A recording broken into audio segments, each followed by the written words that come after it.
You're listening to Talk Radio, the conversation of the nation. Hello, Mrs. Hull. Hello, Mr. Abbott. What's Canada like? Crap. Don't sit on the fence, Mrs. Hull. Just tell us what you think.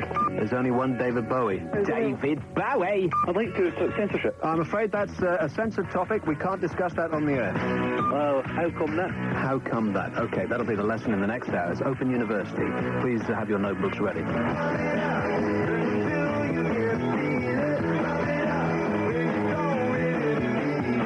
New Nick, new year, new Labour. You are fired. You are fired. You are actually fired. Get out.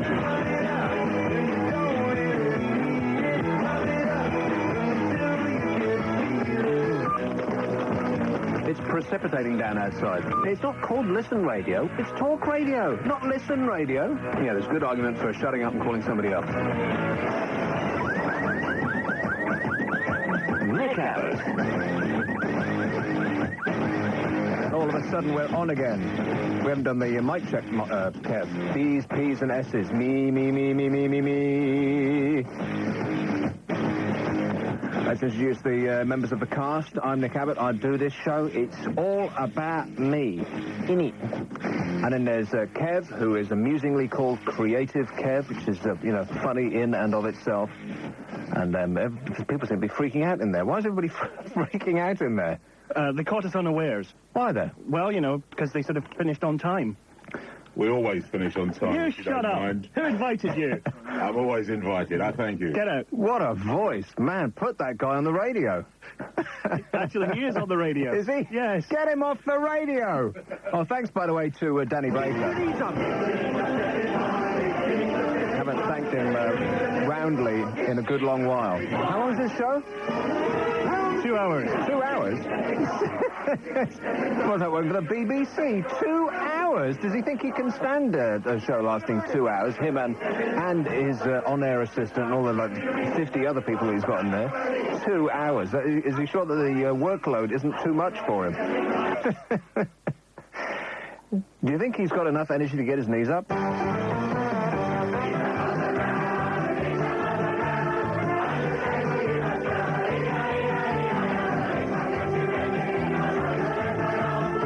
So anyway, I was rudely interrupted myself when I was introducing our cast of characters. Is created anything interesting for us this week, Kev? Oh, yes. Oh, really? Yes. A pineapple. Yep. Would you like to know how I created it? You created that yourself. I Man, did. are your eyes still watering? That must have been the most painful thing you've ever experienced in your life. It almost makes me want to scream. Almost. That's enough screaming. But, and we also have Andy, or Sick Boy, as he is known, for his astonishing ability to just hear the word alcohol and then produce three cabs full of barf, almost seeping out the windows. And then there is Nelly, who doesn't like his name, and he's the one that's taking the phones at the moment. We call him Nelly because of the prodigious length of his trunk.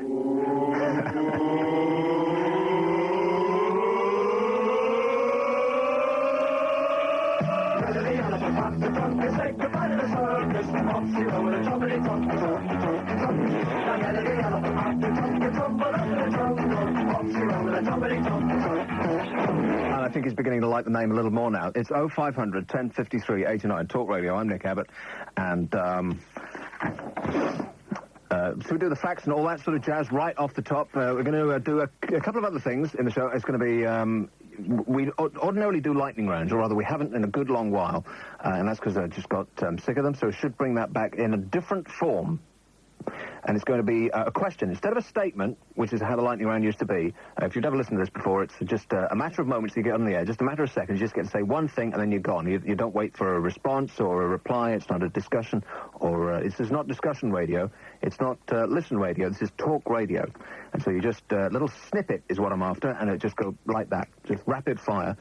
But this time, questions. I just want you to ask a question. It can be about anything you like, and the purpose of the show is to make you laugh, because you've got to have a laugh, ain't ya? So if you can make us laugh, then that would be quite the best thing to do. But it'll be a rapid-fire question round. Not yet. A little thing coming up later on the show, which will be called "What's Your Query?" So not yet, but later. So it was just to start your brain now. The gun has gone off. Start your brain now. Try and make us laugh later. Not now. Later. And the fax number is 0541 59 69 79. You know, I was searching around on my computer. I find the computers are the most frustrating things that I've ever used in my entire life. Once, I got into... there's this comedy area, and there was just an enormous amount of lists. And I know that people get into there, because if I ask somebody to send us one of the comedy lists, like light bulb jokes, for instance, all singing and dancing and whirring and steam-driven fax machine will be still working tomorrow. People are emailing that stuff over to us, so don't, please. But if you know how to get in there, then I would be very interested to find out, because I got in once, and it was great. There was the top 10 list from David Letterman, and there was Jay Leno's joke of last night. These are the talk show hosts who do TV in the States. And, kids say the weirdest things, and what people wrote on their driving insurance claim form. It's just all this tremendous free material that I can't get to it anymore. Can't get anywhere near it. Every time I go to where I think it is, I come up against a brick wall. So if you are computer literate and you know how to get in there, then just call the number 0500 1053 89 and tell me and everybody else. Then everybody else will be, going up to their PCs and switching us off. No, radio is one thing that you can do between meals without ruining your appetite. And you can also listen to radio while working on a computer. Yes or no? Correct or not? Right or wrong? Is the right answer. Is the correct answer. So the number again, 0500 1053 89. It's a free call. Nick Abbott to do the question thing later. A couple of those probably around about news time, so get thinking in it. This is from one of the papers today. Beam my car in, Scotty, is the little headline of this cute story. Science fiction fans are splashing out £50 a time on a garage door opener, which is an exact replica of a handheld Star Trek communicator. That would sound pretty good, wouldn't it, Kev, you great nerd? You'd like one of those, wouldn't you? I would. Stroking your beard and thinking, Do you ever sit at home watching the shopping channel thinking, like a real imitation, a real imitation Diamante purse. I don't have one of those. Thinking, and it's 50% off. Actually, I was once really tempted by a stain remover they had there. Well, I was! They were showing how it removes, like, red wine from the carpet and stuff, and...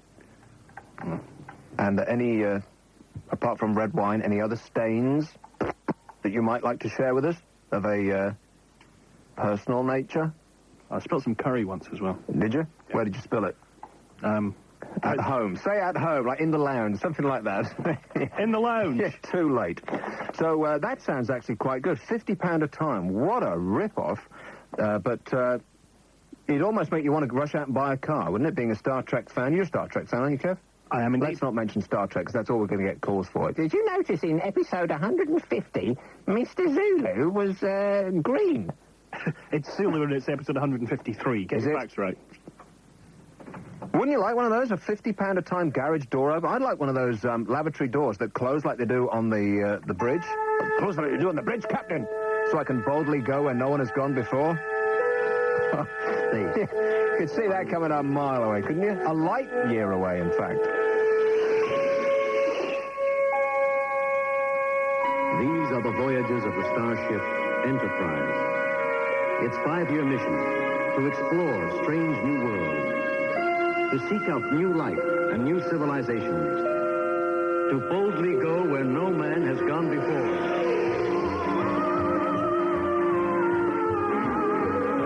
And what was this woman on, by the way? She sounded like she was being tickled while she was doing it. Oh, 500. I don't believe I've ever watched a whole episode of Star Trek. Isn't that shocking? Not one single whole episode of Star Trek have I ever watched. You have. You must have. Everybody's seen at least 2 full episodes, I would have thought. Andy, how many episodes have you seen? Not enough. Right. Nelly? Star Trek? Yeah. None since I was 5. There you are, see? It's only for 5-year-olds. You'd have to be you'd have to have the mental age of a prepubescent to watch Star Trek, Kev. I need to go for a wee-wee now. You need to boldly go.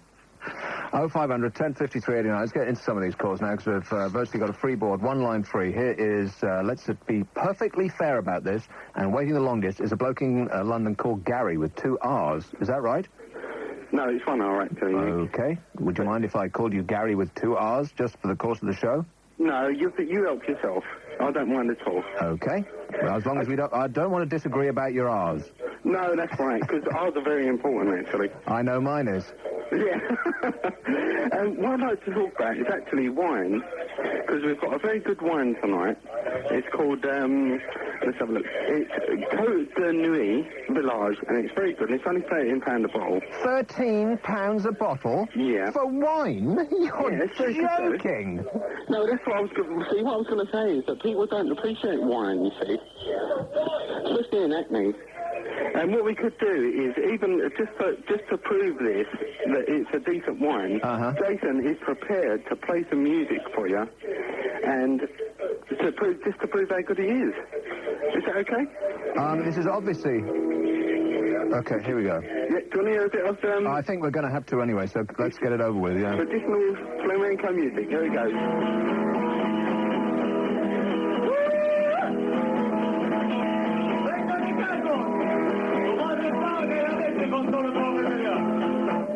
It sounds like tequila they're drinking, not wine. It's £13 a bottle. Are you serious?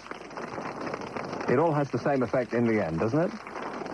I would never spend £13 a bottle on wine, except if it was in a restaurant. Then you spend £13 a bottle on wine, and it actually costs them $2.50. You know, you go to the off license, and you kept bouncing up and down now. Is this having an effect on you? Slightly. Still need to boldly go? No, not really.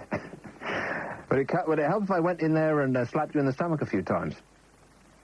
Here's a call in Essex. What? Take a break, please. Oh, we're going to take a break now? Yeah. Have to get you more disciplined, I've been told.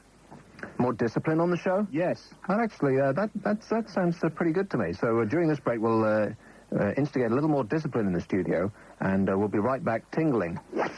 The new sound of Talk Radio Breakfast starts on Monday. I'm Kirsty Young. Every weekday morning on the new Talk Radio Breakfast, join me and Bill Overton. We'll be first with news and sport, health, consumer reports, travel and weather every 20 minutes, and the biggest names from the world of entertainment. With us on Monday, Tory leader William Hague. It's your chance to put your points directly to him. Wake up with me, Kirsty Young, and Bill Overton. Starting Monday morning from 6:30 on Talk Radio. There's a good argument for listening. Princess of Wales, Tributes, a unique double album featuring performances from the world's greatest artists. 36 inspirational songs, some specially written, all specially chosen as a personal tribute.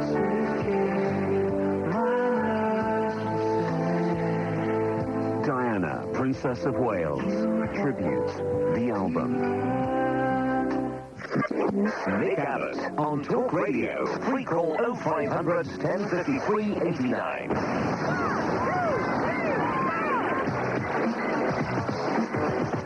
I wasn't ready.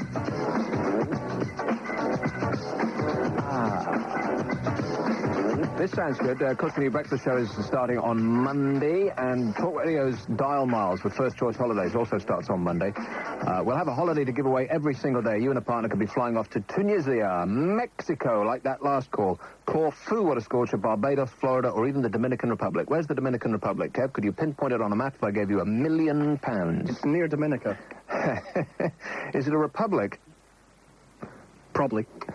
To take part, all you have to do is send us a card with your name and address and phone number, mark it Dial Miles, and send it to the following fabulous address. Talk Radio, Ho Ho, P.O. Box 1089, London, W1A1PP. Kev. I'm quite okay, thank you. That's my favourite part of the address. Or you can fax us if you like. Our all singing, whirring and dancing. There's actually our fax machine. Please use our fax machine. Don't overuse it, because it's actually a manual fax machine, and there's a bloke with one of those wind-up handles that you used to have on gramophones. It's not actually plugged into the wall. It's one of those manual fax machines, and some poor bloke sits there 24 hours a day. He's also security, by the way. So if there's a fax coming in while we have a security problem, we're screwed. So don't fax us, only if it's absolutely necessary. If it's an emergency, you can do it. 0541 59 69 79. And then join Kirsty Young and Bill Overbite for the all-new Talk Radio Breakfast that's happening Monday. And if we call you, this is the really evil part.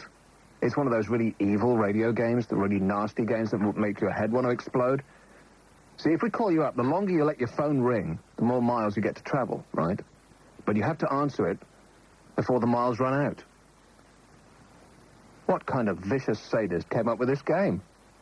This is... it's just too evil. Is there? I think there's a dark presence in this building. So you've got to pick it up before the miles run out, but don't pick it up too soon because you'll only be going to Clacton. And God knows, not even the people who live in Clacton want to go there.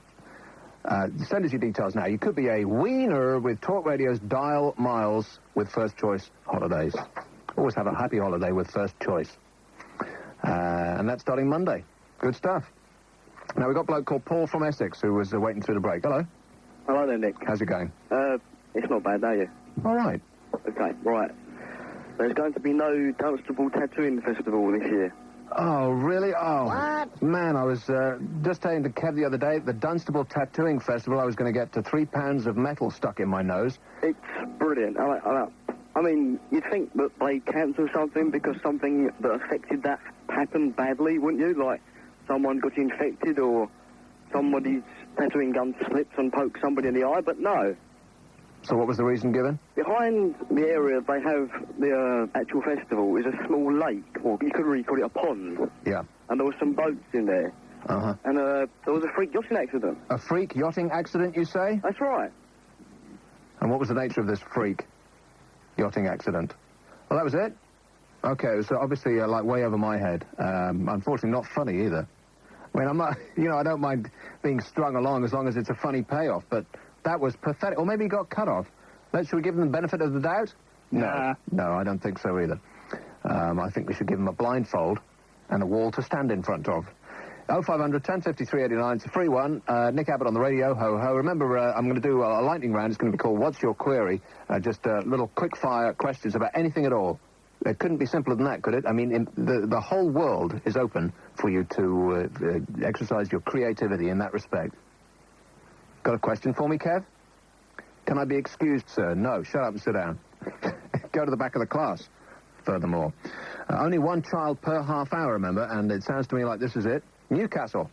Hi. Hello. Hi, Nick. How you doing? Fine. First of all, when did you say you were going to do them questions? It'll come at a moment's notice, so always be prepared. Dib, dib, dib, dob, dob, dob. Okay. I'd like to talk about my teacher. Your teacher? Yeah. Okay. Well, like some of the kids in our class takes the mick of her because she falls asleep halfway through the lesson. She does? Yeah, and we put her hair over the textbook because she pretends she's reading the textbook, but she's really falling asleep, and everyone goes over to her and puts her hair over the textbook. And what's she teaching at the time? Gym? History. History? Well, history always used to make me fall asleep. I thought it's just so boring. It's all old. I know. It's not like it's happening now. It's ancient. It's been and gone already. There's nothing we can do about it now. Why are we talking about it? I know. But for it to actually have a somnambulistic effect on the person that's trying to educate you. Yeah, another thing I would like to talk about. Is that okay? Well, I don't think we've dealt with this whole teacher going to sleep bit. I mean, don't you feel that there's a significant part of your studies that's going, bereft now, isn't there? There's a hole in your brain and it needs filling. Yeah, I know. Is history something that you would like to learn? Not really. Not really, so it's okay then? Yeah. That's not really okay because I know I've got to do well at school. You do? For when you're older, do your GCSEs and things. And what do you want to be? I don't really know. I'd like to be a pilot. A pilot? Yeah. Well, then history is going to be absolutely no use to you whatsoever. Yeah, I know. That's what I kept telling my parents and the teachers, but you want to pay attention during maths? Yeah. And science. How old are you? I'm 13. 13. You want English, too. Maths, definitely math. You want to be a pilot, you've got to have maths and physics. Yeah. And you can ignore everything else. Definitely. And you had to start growing a moustache really soon. Are you able to grow a moustache now? Yeah. You are? Not really, no. We can always clip bits off your sideburns and then stick them on with glue. Glue? Yeah. Yeah. And so what else was it? I would like to talk about Tamagotchis. Tamagotchis. What a good topic, because I have something that's even better than a Tamagotchi. What? Which you might have... He's He's crazed with anticipation. Now, what, he said, almost biting the phone off as he said it. Something better than a Tamagotchi, you say? That can't be. Yeah, I'll tell you about that later. But what about them? Well, my cousin, his Tamagotchi lived till 79. It lived till it was 79? Yeah, and it's still going on now. How many... I know there's the dog years, but how... 79? Fish. Fish? A fish, yeah. What do you mean, fish? It's a fish Tamagotchi. They have fish? Yeah. You know, I've only ever seen one of them, and it was somebody gave it to me, and it was it looked like Snoopy. A dog? Yeah, and all it would ever do is leave. It had the little knapsack. I've got one of them. It's a dog, and it's got a square screen in the middle. Yeah, and it had it had a knapsack on a stick. You know, you've seen that sort of Dick Whittington's type luggage. Yeah. They sell it in Harrods, by the way. It's it costs £500. 500. For a little stick with a little handkerchief tied on the end of it. Yeah. But it's tied so beautifully you wouldn't believe it. Little ribbon on the end. It's absolutely fantastic. Yeah, and all it would do was leave. It said, "I'm going." I couldn't get it to do anything else. So you've got one. How do you bring it back? How do you make it happy again? How do you make it comfortable in my nice, warm home environment? You stroke it. Excuse me? You stroke it. Stroke it? And what do you do to the Tamagotchi? Never mind.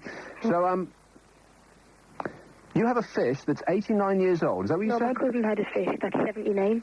And how do you calculate that it's 79? You count a day. Every day is a year. Oh, every day is another year? Mm-hmm. It says happy birthday on it and things. Every day is another year. Man, it sounds like listening to Radio 3. Every day is another year. Yeah. When did you say you were going to ask the questions at, like, any time? It could come at any time. Right. So always be prepared. But remember, you can only call once per show. Yeah, I know. When do you think how long do you have to wait till you can call next? Does it sound... How long do you have to wait? I think we should have at least a 3-week pause in between calls, don't you, Kev? Yeah, absolutely. So you can call in 3 weeks? Yeah, you know, I've got another cousin. His Tamagotchi keeps dying. Could anyone ring in and give him a tip? Yeah, bury it.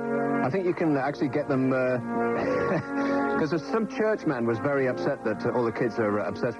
Okay, let me ask you. You're a kid and you've got a Tamagotchi. Are you obsessed by this thing? No. Do you get...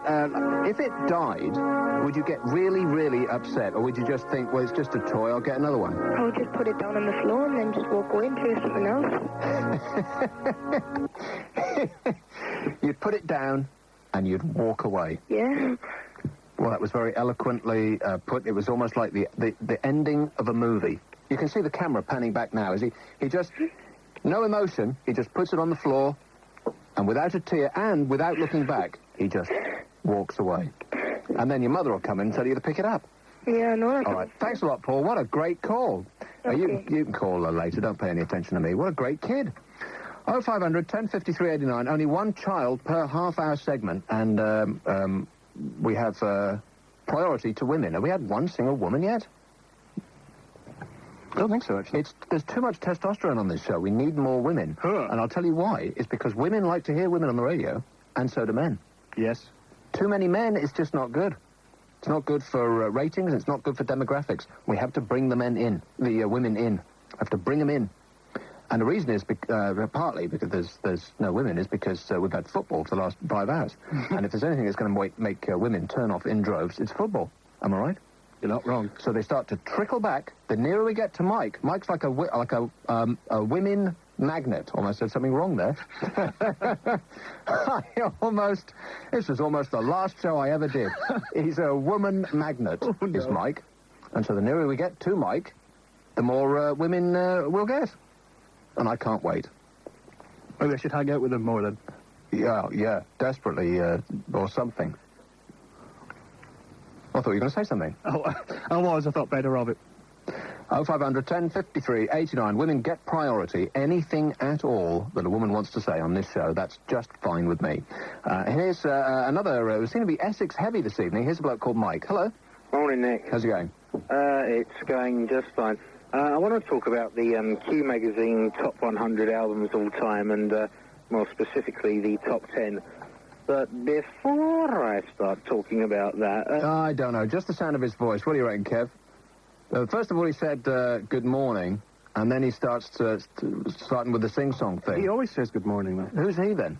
I think he's a regular. Are you a regular? Yeah. Am I going to like this? Well, I can always dump it. Yeah, go ahead.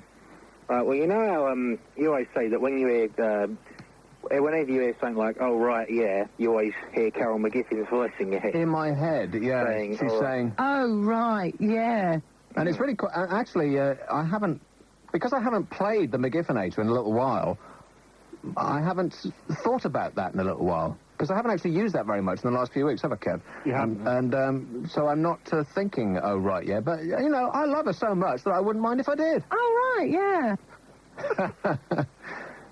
Back to you, Mike.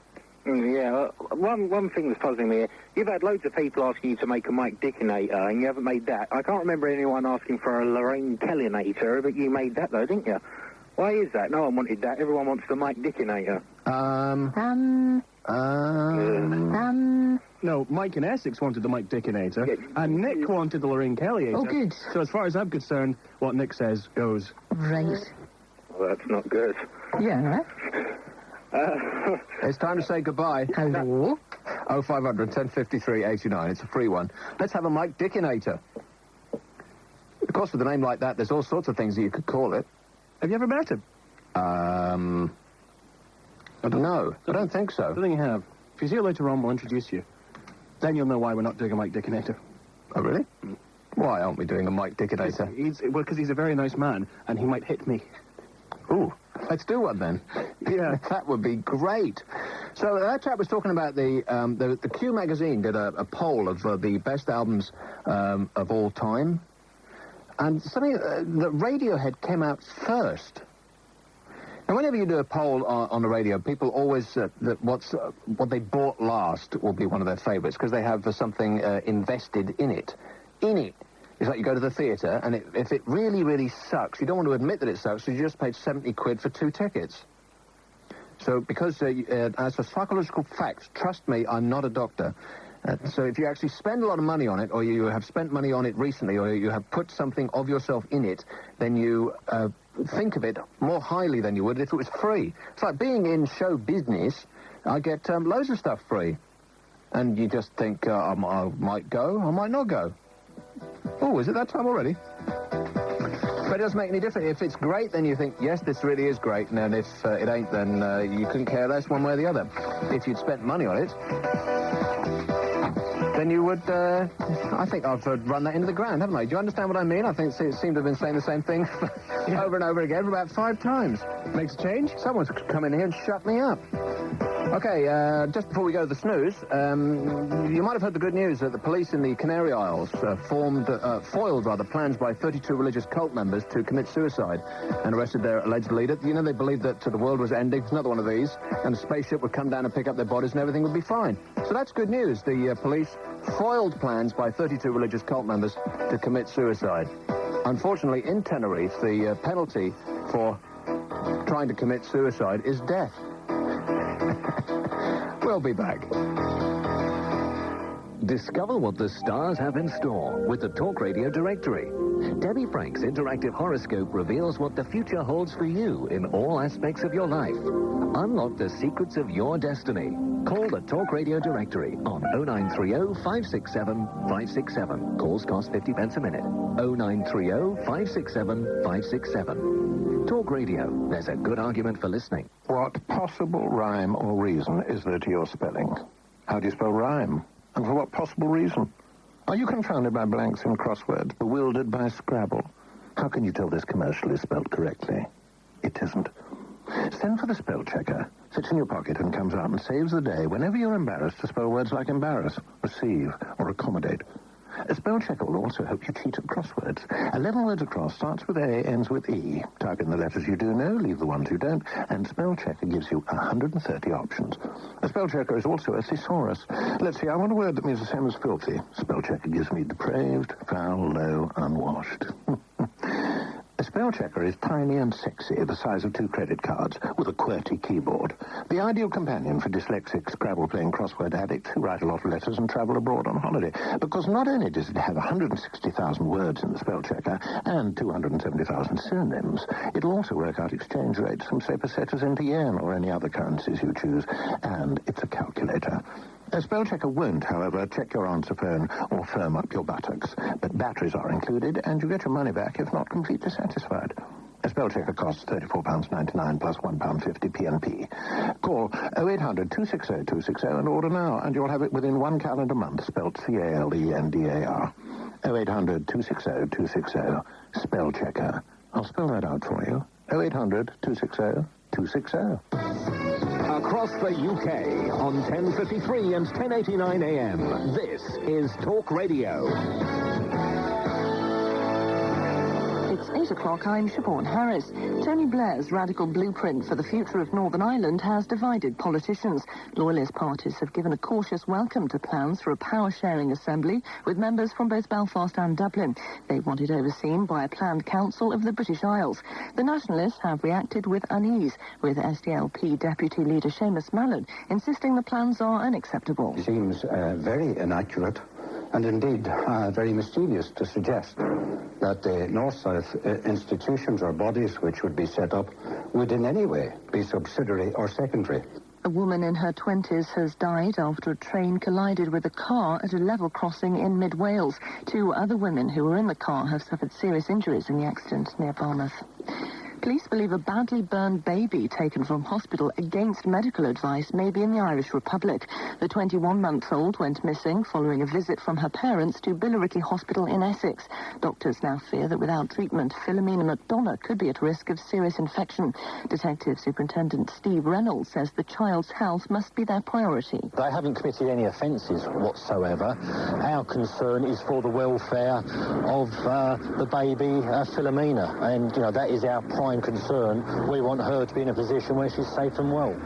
Labour MP Jimmy Hood is in intensive care after suffering a massive heart attack. Doctors say the 49-year-old Clydesdale MP is in a serious but stable condition.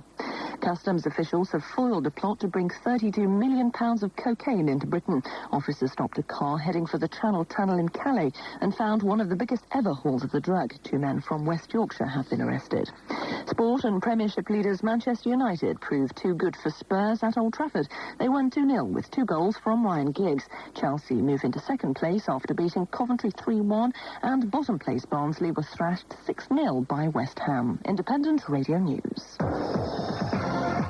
You're listening to Talk Radio, the nation's interactive station. Yes? Are you all right, then? I'm fine. Never been better. Really? Well, that's not true, actually. Why? What's wrong with you? Nothing. I was just better once on April the 3rd in 1964. What were you doing? Burping over my mother's shoulder at the time. Oh, do you remember it? Oh, yes. It's fabulous. What great release. Yeah. Anyway, overnight, central and northern Scotland will be cloudy with some bursts. I was 26.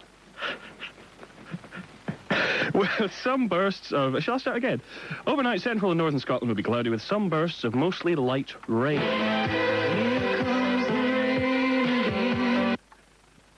All other parts of the country will be dry with variable amounts of cloud and some clear spells. These especially in the east and south. Mild everywhere, with a low to 7 to 10 degrees Celsius, but the brisk southerly wind will continue. Really? Mm-hmm. That's what it says. Mm-hmm. Tomorrow, mild southerly winds will continue to bring above average temperatures to all regions, with a high of 12 degrees Celsius in the north. Can't hear you. What's that? That's 12 degrees Celsius in the north and 15 degrees Celsius in the south. Yes. Patchy rain in the north and west will edge slowly south and east during the day. But many central and eastern areas will stay dry with some hazy, sunny spells. Lazy, hazy days of summer. Lazy, hazy days of summer.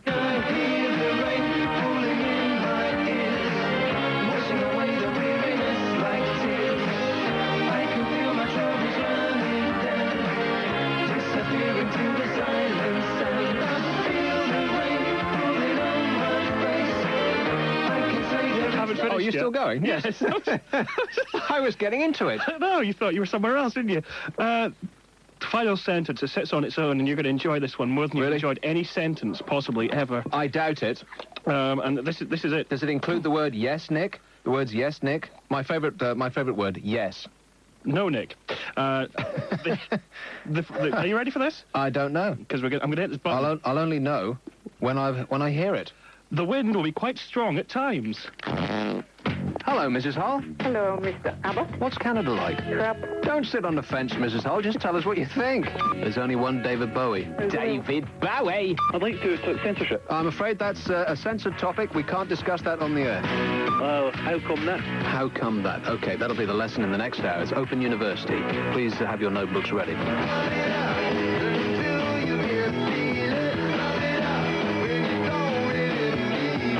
New Nick, new year, new Labour. You are fired! You are fired! You are actually fired! Get out!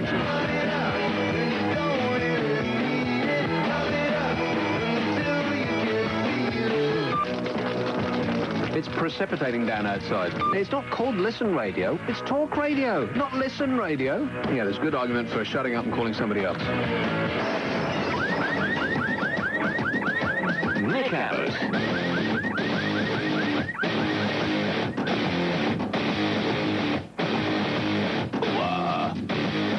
So I've noticed something different about the building. Anything different about the building you noticed? It's had its hair done? Wrong.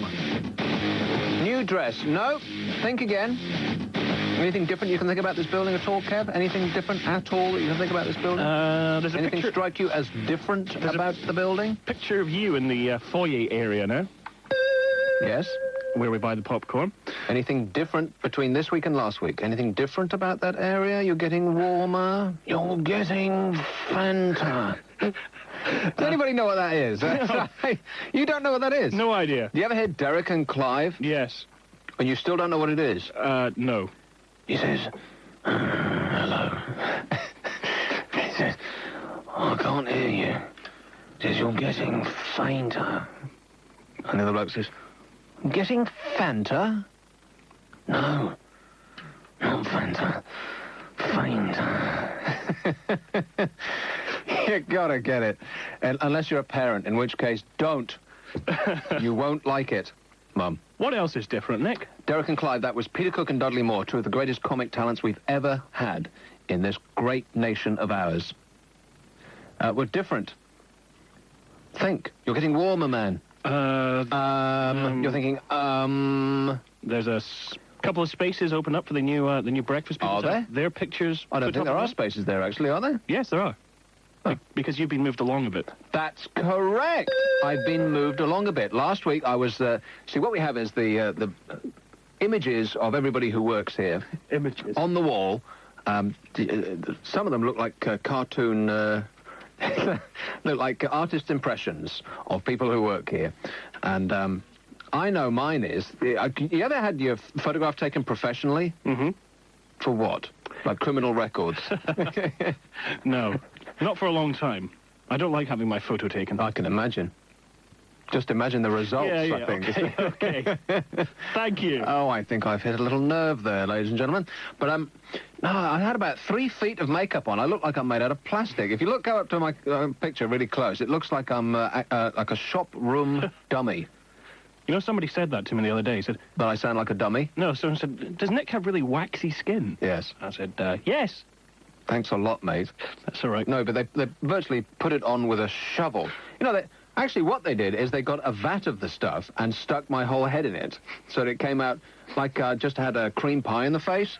It was disgusting. And you couldn't move because it would crack and fall off. Like little bits. They put one of those danger rocks falling signs next to me as I was getting my... Awful. But last week, my picture was on the very right-hand side. Mm-hmm. And this week, somebody must have heard last week's show and thought, well, he's not on the right, is he? We'll have to put him as far left as we can possibly go. Which is absolutely correct, sir. But you know whose picture will be directly above yours? Above mine? Directly above yours. No. No, not Carol's. Carol's down the other end of the building now. Yeah. She's down the other end of the... Well, she's not even allowed to associate with the other presenters now. They've taken a picture off the wall. Really? And stuck it in the post room. Have they? Yeah. No, they It's also stuck as something to aim at in the urinals, which I thought was absolutely, totally unnecessary. I couldn't believe it when I saw that. Awful. So, who is, who would be above me? I can't really think of anybody that might be... I'm thinking... I don't know. Kirsty. Kirsty? Kirsty's picture is going to be directly above yours. Kirsty McCall, is she coming to work here? That's fantastic. What a great singer. She's great. Of course not, Kirsty McCall. Thank you. Of course not Kirsty McCall. I mean Kirsty Young. Oh, Kirsty. She's very good. She does Channel 5's news. Yes. And she presents the new Talk Radio Breakfast Show from Monday. And she's not a person that you could say... With Bill. She's got a great face for radio. Certainly could not. Because she's got a great face. Well, she has got a great face for radio. Wherever she goes, she's got a great face.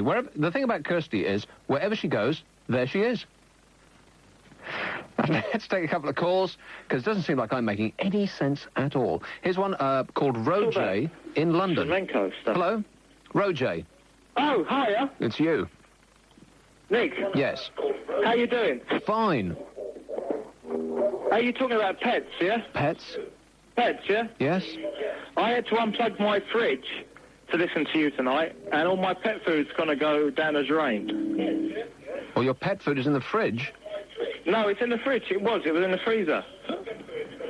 Your pet food is in the freezer? Yeah. What kind of a pet have you got? He's a big one. A big one? Yeah. Well, given the choice, Kev, which would you prefer, a big one or a small one? Small one. A small one, he says. Nick. Yes, Roj, yes.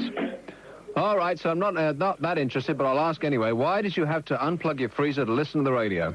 Because, like, I've only got 2 sockets, man, and I had to give you one. You know what I mean? Because you are the Don. I'm the dogs? The Don, man. The Don. The Don. You are the Corleones of Hackney radio listening. That's you know right, what I mean? and you better show me some respect, otherwise I'll have you whacked after the show. Would that be compulsory? Do you know what I mean? Well, whatever I say goes. I'm the Don. Nick, man. Nick. Yes? Do you like wine? Of course it's the only thing I drink. You know what? I'm 37 years old, and about a couple of years ago, I started... when I drink beer, it feels like I've eaten a football, you know? Just Nick, shut up, man. Do you like a Coke and the filages? Okay, well, you going to send me some round? No. I'm just saying, do you like it, man? Okay, I'm sure you have a joke planned, so I'll say yes. No, I don't have a plan. I think it's fierce. It's a very nice wine, and I would say that tonight, it's a Saturday, there's lots of people drinking wine, yes? Do you agree with that, yeah? Yeah. Yeah? I would say, if you're going to go to off your licence, yeah, and you're going to spend, what, £6 or £7 on a good bottle of wine, don't be daft. 6 or 7? Nobody spends £6 or £7. £3.50 tops. Well, maybe in peasant land, but not here. But I'm saying, if you drink a good bottle of wine, yeah, it's about £6 or £7. You agree with me, don't you? Because, man, you're a man of the media. I have you know how it works, I tell you, I've once spent £8 on a bottle of wine. And I couldn't tell the difference between an £8 bottle and a £3 bottle. Well, for sure, I wouldn't invite you round to my house for a dinner party because you wouldn't even get in the door with an £8 bottle of wine. I wouldn't come to a house that's only got 2 electrical sockets. It must be 3 foot no, that's square. in the kitchen. Nick, man, don't chill out because you are imagining things, you know, here. Now, you are tripping. Now, just relax. Imagine that you went to and spent £8 on a bottle of wine, yeah? And it wasn't very smooth. Right. Yes. Now, just to get this over and done with. Came with a $13.99 bottle of wine, and it was very smooth. I like him, Nick. You know, I like him. I don't know. He's not showing me enough respect. He's a dead man. Luca Brozzi is going to go and pay him a visit after the show. He's going to row him out onto the lake, and he ain't coming back. And if you've got more than 2 sockets, listen to this. I'm listening to a guy who unplugs his freezer because he needs to listen to the radio. Just listen to me in the living room. What an idiot. And I spent 5 minutes of my precious life listening to him. And, of course, in Radioland, 5 minutes equals 1 year. You can virtually see my face sagging throughout the course of that. I'm aging in here. So he is actually a dead man. His life isn't worth peanuts. I could go for a bag of peanuts right now, as a matter of fact. Fancy a bag of peanuts, Kev? Yes, please. Yeah, always hungry. 0500 1053 89. It's a free one. And you look, You're looking at me as though with Anna Rayburn, 5 days a week on Talk Radio. As you rushed past the television screen, wrapped the rubbish in newspapers and did your ironing to the radio, was there a news story that was special to you? Good news or just a mind-boggler? Jeffrey Robinson offers some personal views of the news, and I hope you will too. Then it's the Anna Rayburn interview with actor, producer, writer Simon Callow. And at 2 o'clock you can tell us where you're going, where you've been, or find out how to get more out of your holiday with Keith Betton, the Association of British Travel Agents' Golden Boy. And then it's time for a Sunday story just before it gets dark. Anna Rayburn, tomorrow afternoon from 1, and Monday to Thursday evenings from 7 on Talk Radio. Yeah. There's a good argument for listening. And here to bring you a listening thrill is Frank Sinatra to sing the ever-popular Marie. All right, Frank, take it. Frank Sinatra, the voice. With Tommy Dorsey, he had them swooning in the audience. Now you can enjoy the magic of those Frank Sinatra big band years. 70 sensational songs on 3 compact discs or cassettes. Call 0800-114-224 for this historic collection. Call 0800-114-224. East of the sun. This 70-song Sinatra Big Band collection is yours for just £24.95. Post and packing absolutely free. Call 0800-114-224. Delivery within 10 days with your money back if not completely satisfied. Without a song. Order now and experience the legendary Frank Sinatra. I'll be seeing you. Call 0800-114-224. Familiar places. Hello, who's this? This is Talk Radio. We call 0500 1053 89 now. Nick Abbott. Pure brilliant. Oh, fuzzy and tingly.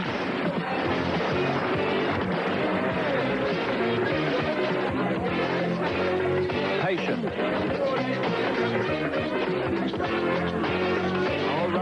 All right now, yeah. 0500 1053 89. Nick Abbott Talk Radio. It's a free one, and it looks like it's that time again. Let me just get my oar in first. It's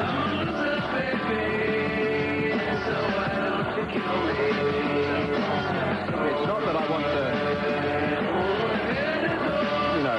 create this sensation of bad luck before it happens, but I bet I'm a loser, baby, so why don't you kill me?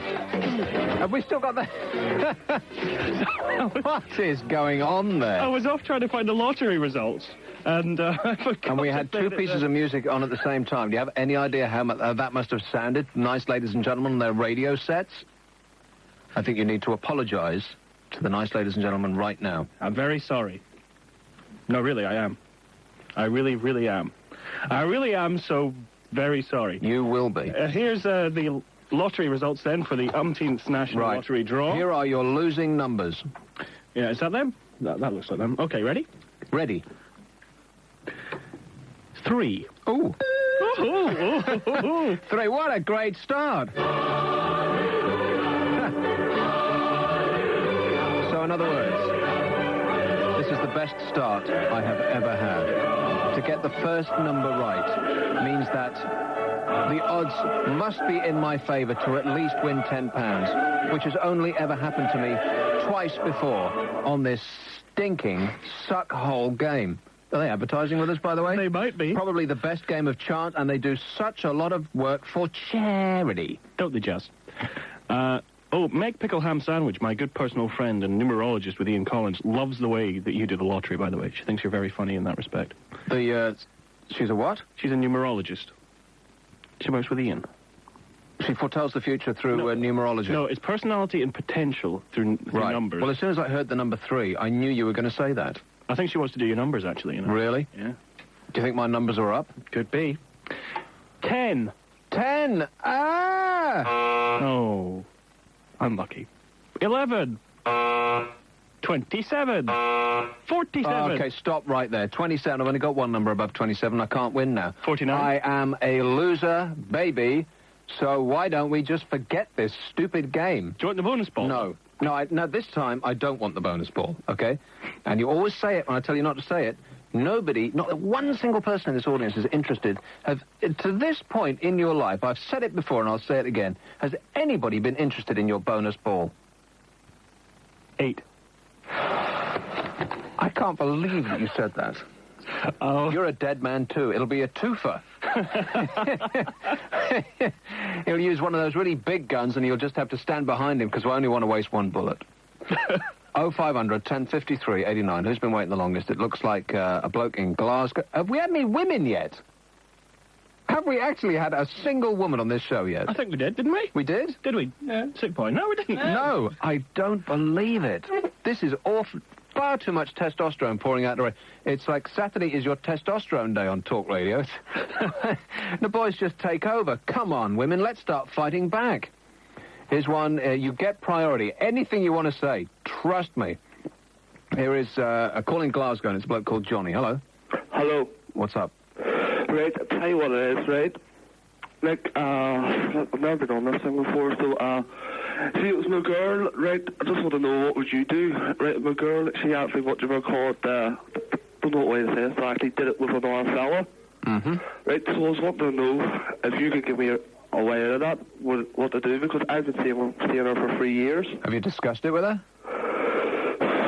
Well... Please don't breathe down the phone. It's just awful. I must feel like I'm standing in your mouth. Oh, well, you might as well be, but, no, I haven't discussed it with her, no. Well, you want to talk about it? Huh? You've got to talk about it, mate. Well, I don't care. The first thing you have to do is ditch the 10 blokes in the living room and bring her around and just discuss it with her in a deep, meaningful, intimate way. I bet, what do we call it? This is actually a hostel I'm in. You're in a hostel? Yeah. In Glasgow, you see. Not actually a house. So, when you picked her up, you said, would you like to come back and come for a coffee to my hostel? No wonder she's sleeping around, mate. I suppose you haven't got a car either. You don't stand any chance. No, listen, no. See, what they're called, I'm originally from Ireland, right? Mm-hmm. You see, she used to live over there, and what you called, I've been seeing her when she was over there, and what you called, she moved over to Scotland, so I said, what you called, I moved her, so I tried to get organised, but I couldn't get a flat, so I just went into a hostel, and she was actually going out with someone in Scotland whenever I was over in Ireland, and it was only about, I'm only in Ireland for a week until I moved over.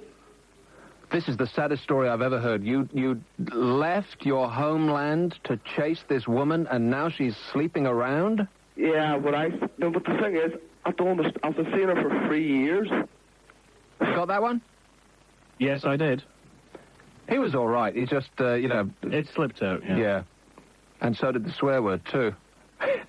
That was what the woman was really complaining about, apparently, his disheveled dress sense.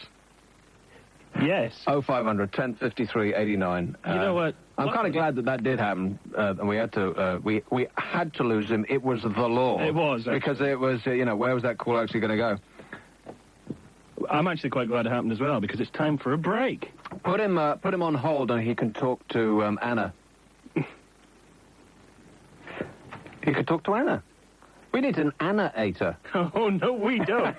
Really? Oh, no, we don't. A little bit of fear creeping into his voice there. And I'll figure out why that is during this pause. Well, did it happen to you on Christmas Day? Were you given a present which was unsuitable, or, let's be honest, which you just don't like?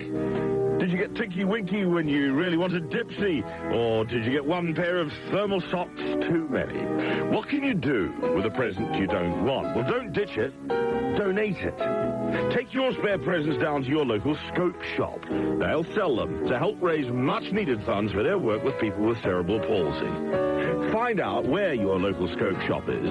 Call the Talk Radio Scope helpline on 01908 200022. Talk Radio and Scope, breaking down the barriers. This is Talk Radio. Nick Abbott on Talk Radio.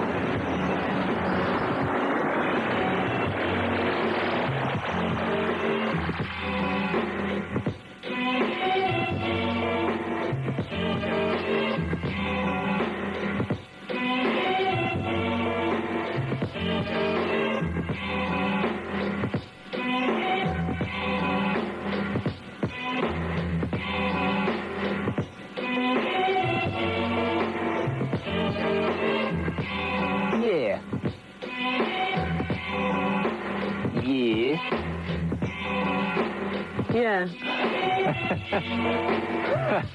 Bless her, how is she? I haven't seen her in a dog's age. Well, neither have I, because she's been off this week. Off? Yeah. What? Well, Paul and assorted people have been doing breakfast, and of course she's now doing the, hold on a second, weekend breakfast. Ooh. With Paul starting at the end of January. So she's got time off now? Yeah, spice up your weekend, apparently. So what's she going to do with her time off? Maybe we should call her up. Saturday night, 20 past 8. Are you mad? She'll be, she'll have her head in a bucket of booze. It's a good job she doesn't get offended by any of this, isn't it? Or does she? Does she hide it well? Well, that's interesting, because I think she hides it well. I think actually she might have a little cry to herself. Yeah. Yeah. The woman's made of steel. What are you talking about? We actually do have one woman on hold on the line, so if there are any other women that you're not... It's almost like you go to a club and it's full of blokes, right? And you're the only woman in there, and you're kind of like standing at the bar kind of a little nervously. Now there's another woman on the board. Now you're forming a little group, so just come on in. Everything's fine. Because we've got to get more women on this show. They form 50% of the audience. Got to break away from that whole testosterone football thing and get a little bit more touchy-feely friendly. And that's Kev's resolution for the new year. A little bit more touchy-feely friendly, or any at all, I think. 0500 10 53 89. It's a free one. Who's been waiting the longest? It looks like a bloke called Aid. Hello, who Nick. Can't get laid. Yeah, hello, Nick. Aid. Yeah, I can't believe it. There's a bloke that's actually a bigger loser than me then, isn't there? Oh, the previous bloke? Yeah. Yes. I'm going to go out and celebrate that tonight.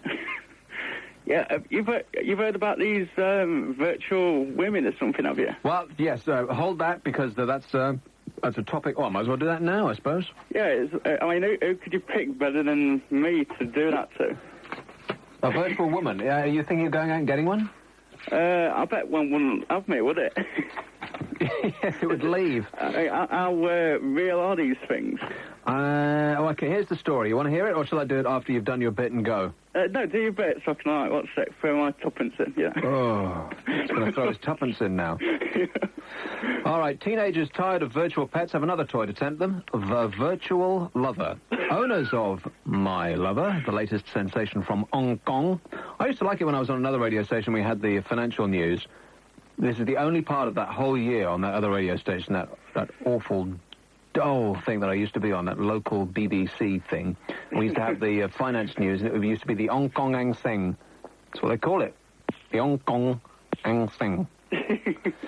That was the only part of that whole year that I actually enjoyed. Right, owners of My Lover, the latest sensation from Hong Kong, are required to court palm-sized virtual lovers with a view to winning their hands in marriage. Can you imagine teenage boys courting... I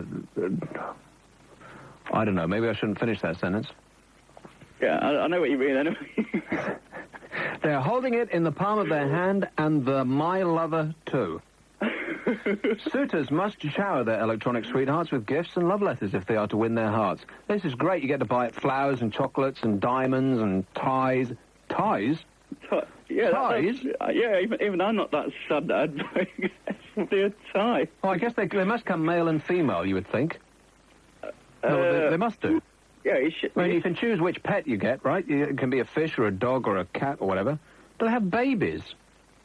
Yeah, I think they do, actually. I think my mate had one. I need to get a bit more down on the street with the kids. Do they actually have... Because if they don't, then they will. They'll have baby Tamagotchis. Is there anybody listening to me in there? Nobody knows. Everybody's over the age of 5, and we don't know. I don't know. Well, I mean, I've heard about it, but I don't know if they have children. Probably not. Right, so you get to buy them flowers and chocolates and diamonds and ties, and you take them to a dinner or cinema or even the karaoke to gain affinity points. I don't know anybody that would think positively about me if I took them to karaoke. Have you ever been to karaoke? Oh, I've seen it. Man. Would you ever get up and do it, though? Painful. I would get up and leave because it's so awful. I mean, it's okay if your mate's up there, but you can't go with a room full of 30 mates. You know, that hardly ever happens. The aim is to win enough affinity points to secure a kiss and perhaps the great prize of matrimony. Is that it? Don't you watch it? No, I don't think you do, actually. That's in the adult version, which is coming next year. Yeah, but when you buy things, as I said, how real is it? Does it like say, I didn't want one of those? I don't know. I think that in the advanced version, after a couple of months of matrimony, it sues you for the house and all of your money, but you do get to keep the Tamagotchi pet. Nicks your credit card? Yes. So do you think this would, if I could actually get one, this would help me in real life? No, but it would help you in your little fantasy world that you create around yourself, and if that's what does it for you, then go right ahead. Yeah, all right, I will go then. Okay, well, give us give us a report if you ever anything ever comes up. Thanks a lot, Aid. 0500 10 53 89. It's a free one. And shall we have our first woman on now? Would you like to come on now or later, Tanya? A little bit later. I'm not quite sure exactly what I want to say. A little bit later. Right. What are the odds on her saying that? She's been waiting for 10 minutes and she wants to come on later. Oh, there's a fax just arrived. Is that for me? 0541 59 69 79, the fax machine. And, no. It's something that I mentioned at the beginning of the show. If you know how to get into all of those comedy list things in computers, it's been driving me absolutely up the wall. And I know that there are nerds out there who can send it to us just by the press of a button. Then don't send me the lists, but tell me how to get them myself. 0500 10 53 89. It's a free one, and so she wants to wait. So I'll put it back on hold. Have I done that? Press hold, and here is a bloke in Preston called Mark. Hello, good evening to you. Mark. You never told your last caller that the virtual, whatever it is, virtual lover cost £6,000 to buy, did you? Eh? No, it didn't cost anything to buy, but I think... Does it not? Yeah, the upkeep is £6,000 a month. That's per annum, yeah, exactly, per month, and she got to have her own car as well and go to the hairdressers every week, you know. Most expensive can of Coke over the festive period, £1.80 a can. Oh, cola, you mean? Yeah, what do you think? 180? £1.80, where what a pint of it is £1.40. And where did you buy this? In Manchester city centre over the festive period. Just in an ordinary pub. Just pay £1 to go in, and then £1.80 for a can of Coke, you know, not really. Was it, you mean cola? Well, yeah, Coca-Cola then. No, you just mean cola. The generic term is cola. Yes, right, fine. Not allowed to advertise, are you? Not really. But, so... Did it come out of a gun? Because the stuff that comes out of guns, let's face it, that is just awful. No, it didn't come out of a gun, it came out of a tin. A real can. 330 millilitres, you know. It was the real thing. It was the real thing, £1.80. £1.80. Man, they saw you coming. £1.40. But that is because if you ever go to a pub and you try not to drink alcohol, it costs... You're right, as much, if not more, than real beer, which is ridiculous. I had a choice between cola, as you say, or bottled water at £1.40 for 200 millilitres, I think. But especially the stuff that comes out of guns, because that's just awful stuff. And if you ask for fizzy water, you know, they don't have the stuff that comes in bottles. They'll give you tap water with fizz in it, and also charge you £1.80. Correct, they will, yeah. That's absolutely ludicrous. Yeah. It's, not very encouraging, is it, not to drink and drive? And this is, I know that the people have been saying this, not lately, but I remember a couple of years ago, people were starting to bellyache about this in the newspapers, that they should do something about that. And you're absolutely right, mate. Stand up for what you stand for. Yeah, anybody else got a more expensive kind of cola? Then they should keep it to themselves. £1.80. It's something I only want to take one call on, but thanks a lot, mate. 0500 10 53 89. I wonder if Tanya is ready. And the women are starting to come in now. They're now on the board, the women outnumber the men. They now outnumber the men. Right. And I think that's great. Don't you think that's great, Kev? You having to think about it? You're thinking... Oh, I think that is great. Oh, good. Oh, good. Isn't that weird? I meant to press the oh, good thing, and I knew that oh, good was coming up, but I said it instead. Like, my mind knew that coming out of the radio had to be oh, good, but my mouth got there before my finger did. Have you met Lorraine? Virtually the first time that's happened. Have you met Lorraine yet? No. But I feel that I know her because she's on TV every day. Yes. That's the funny thing about famous people. You just go up to them and you think you feel like you know them already, which must be very aggravating for famous people because people are always coming up to them. Like, imagine how it must be. You're walking down the street and somebody you've never seen before comes up to you and says, "You all right, mate?" You know, if you work in a bank, for instance, or in an office somewhere, so, "Oh, see what you did there the other day? That was a bit stupid, wasn't it?" You know, it just must be, it must drive you round the bend. I never want to be on television for that reason alone. Because people just walk up to you and... Because in no other field of work do people walk up to you and just talk to you like they know you. Because they invite you into their house all the time, they feel like they have a relationship with you already. But, of course, you've never seen them before in your lives. Have you ever been recognised by your voice? Never once. So you've not been in a pub or something and someone said, "No, excuse me, you're that Nick Abbott." Well, because your voice sounds much different coming out the radio than it does in real life. In real life, I talk very much like this, but it goes through all this microphone stuff. There's thousands of pounds worth of expensive equipment. It goes through the air and out some of this cheap little Korean-made transistor radio. And it sounds wildly different, so no, that would almost never happen. But don't you think that that's a bit weird, the whole concept of if you walk down a street, you don't know anybody, but everybody knows you. That must just be so weird. I don't know how people can do it. It's like no business that I know. There's no business like show business, like no business I know. Everything about it is appealing. And I've forgotten the rest of it. You're right there, Nick. Good. Here's one called Richard. I wonder if Tanya's ready. Are you ready to go on yet, Tanya? Yeah, I think I am. Are you sure? Yeah. But you don't sound certain. No. I can put you back on hold if you like. It's no trouble to me. Thing is, I do feel like a chat, so I don't really know what to talk about except for my exams and stuff like that, really. But if he could initiate conversation, you know, I'd be okay. Just a bit nervous. All right, shall we try? Yep. Okay. Yeah. What exams are you taking? I'm taking... Let me guess. Psychology. It's something to do... Psychology. Yeah. Funnily enough, that's exactly what I wasn't going to say. I was going to say something like nursing. Are you going to be a nurse of some kind? No.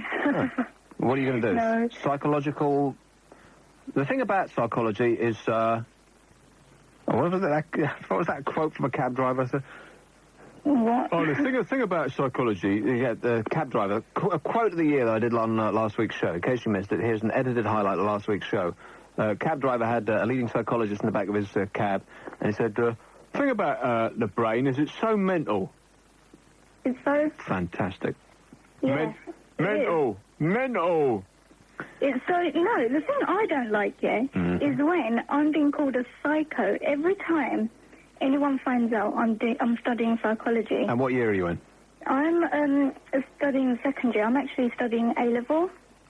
Oh, so you're not on a degree course yet? No, but I want to do the degree course. Right, so psychology is one of the many subjects that you're doing at the moment? No, it's the only one, actually. You're doing A-level and you're doing one subject? Yeah. But did you do A-levels last year as well and you're doing a catchy-uppy thing? No, I did start A-levels, but then I had to leave it. What was that then? A scandal? I had to move. Just bizarre situations, but I had to move. And you don't get to do a degree with just one A-level, do you? I've got an NVQ. And if I get, I don't know, a certain number of points. But don't NVQs come in like woodwork and stuff like that? Business admin. Business admin? What's that got to do with psychology, Tanya? Well, it's nothing to do with psychology, but if it can give me points. Ah, points make prizes. Yep, that's it. Well, if I can get a good grade with my psychology A-level, then I can get into a university. And that's what I'm heading for, really. And then Bob's your doctor. Fantastic. Well, I did psychology. I did it for 4 years. And really? Yeah, the thing is, when you're at university, when you leave university, nobody cares. Nobody cares what you did or what grade you got, but while you're at university or college or school or whatever it is, it's the only thing you can think about. It's the most important thing in your life. And everybody asks you what grades you've got, and it becomes an absolute obsession. As long as you pass, it don't matter, Tanya. It don't matter. If you're not going to go... See, I'm really nervous about it. See, I can't convince you. All you have to do is get enough points to do what you want to do next. Like your final degree score, whether you get a 2-1 or a first or a 2-2, nobody cares. In the outside world, where we all wander around like real human beings, instead of the little cosseted cotton wool environment the students live in the outside world, nobody cares. They just don't care. They won't even ask. And you think when you're doing your degree, it's the most important thing in the world. I've got to get a 2-1, got to get... Getting a first is like completely out of the question, because you have to be a total brain, or you have to work all of the time. And who wants to work all of the time when you're a student? The thing about being a student is you work none of the time. It's just going, it's like a holiday. Yeah, and there's a couple of students in there, and they're like nodding their heads, putting their thumbs up. And I'm absolutely right. And but while you're doing it, you're just obsessed with what score you're going to get. Don't worry about it, Tanya. You just want to get good enough to do what you're going to do next. But the thing about psychology is people ask you what they do, and you tell them psychology, and they take one step back. Every single person, to a man and woman, they take one step back and they go, oh, I better not talk to you then. Idiots. Yeah, that's right. They either call you a psycho, or they say you can read my mind. Yeah, are you psychoanalyzing me now? Yeah. No, but I am coming to a really speedy conclusion about what kind of person you are. But the study of psychology doesn't actually affect that conclusion one way or the other, you know?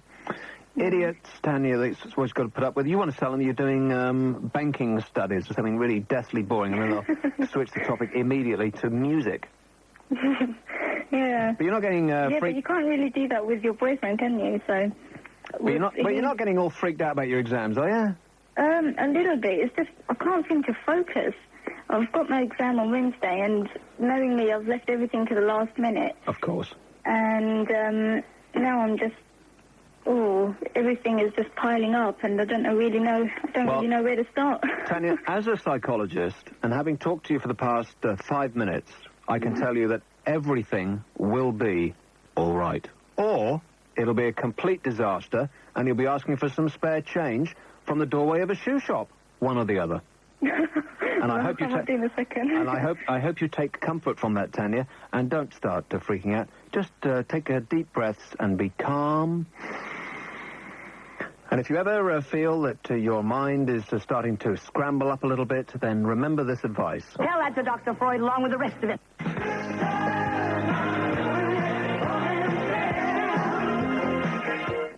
Don't touch that dial. Hello, I'm Mike Allen. You're on the air. Tonight at 10, I'll have 2 of the best psychics in contemporary broadcasting. You're the only person I know who lives like they're still in college. You know, you're free as a bird. My boss asked me what I had planned for tonight. The usual envelope-pushing stuff, I said. That's what I admire about you, he laughed. You just keep on sending out the begging letters, don't you? You have a problem with this man? It's between him and me. I'm Mike Allen. I'll be here tonight at 10 on Talk Radio.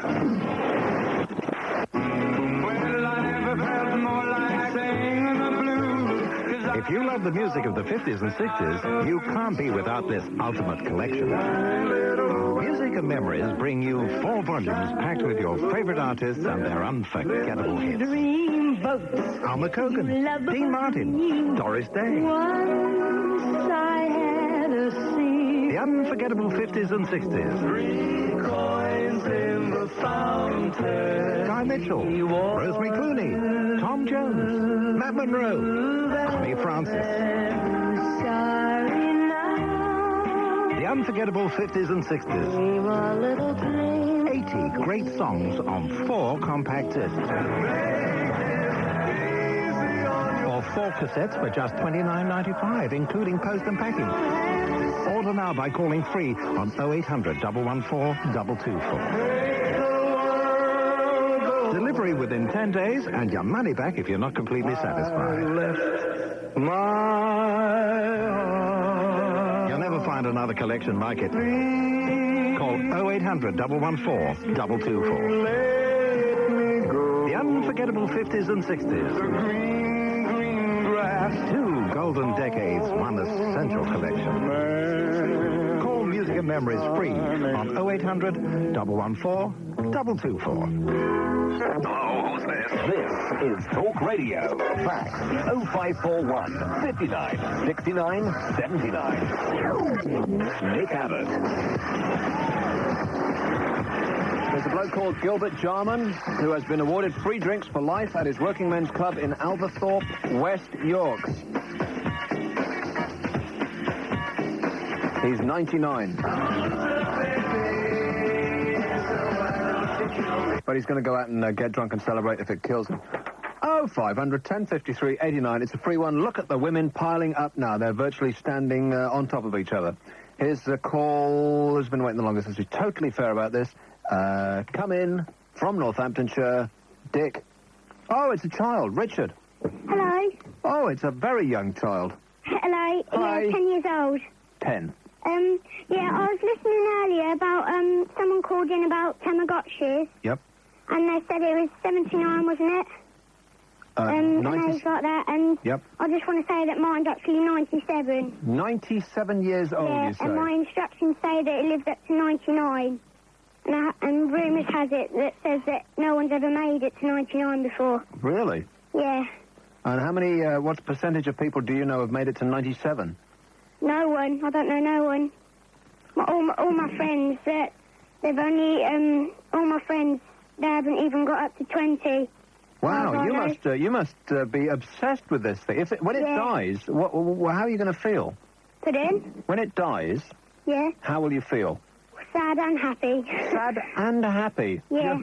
You'll be you'll be in two minds. You think? You'll think, am I sad or am I happy? Oh yes. No. Oh yes. You won't be able to make up your mind. Is that what you're saying? Yeah. 97. And so, do you just spend all of your time doing electronic stroking, whatever it is you do to these things? Well, I do spend time with it, like at school. I do play with it and things like that. Uh-huh. So, To the yeah, I detriment- do like playing with it. And To the detriment of your school work? Put in? To the there's all of these things I could take that I ordinarily would take up in his speech patterns, but because of the age of the person, I'll just let it go. Okay. But you play with it? Yeah. Uh-huh. And to the detriment of your schoolwork? Well, I don't play with it in lesson times. I keep it in my bag. What a good boy. So, because you're not really allowed them in the classrooms unless you put them to sleep. But I just keep mine in my bag. You have to put it to sleep. Yeah. Really? Isn't that a little bit upsetting? Put in? Oh, you mean just to have it a nap? Oh, I see. I thought you meant you had to kill it. No. I thought, what kind of school do you go to? What school? Southend Juniors. And what topic do you actually really, really hate? What subject? Yep. Oh, I'll just call it Astro. Astray. Astro. Happy birthday, Astro. 97 today. Fantastic. What a great call. Thanks a lot, Richard. Okay, bye. Bye. Thank you, bye. What a sweet kid. Put him on hold. You want to... oh, he's gone. Oh, it's too bad. Why? What's up? Well, it's just, you know that the newspapers, you always see pictures, oh, my Tamagotchi lived to 50 years old. That could have been your opportunity to get in the sun. In the sun. Oh, well, you know what? We had this...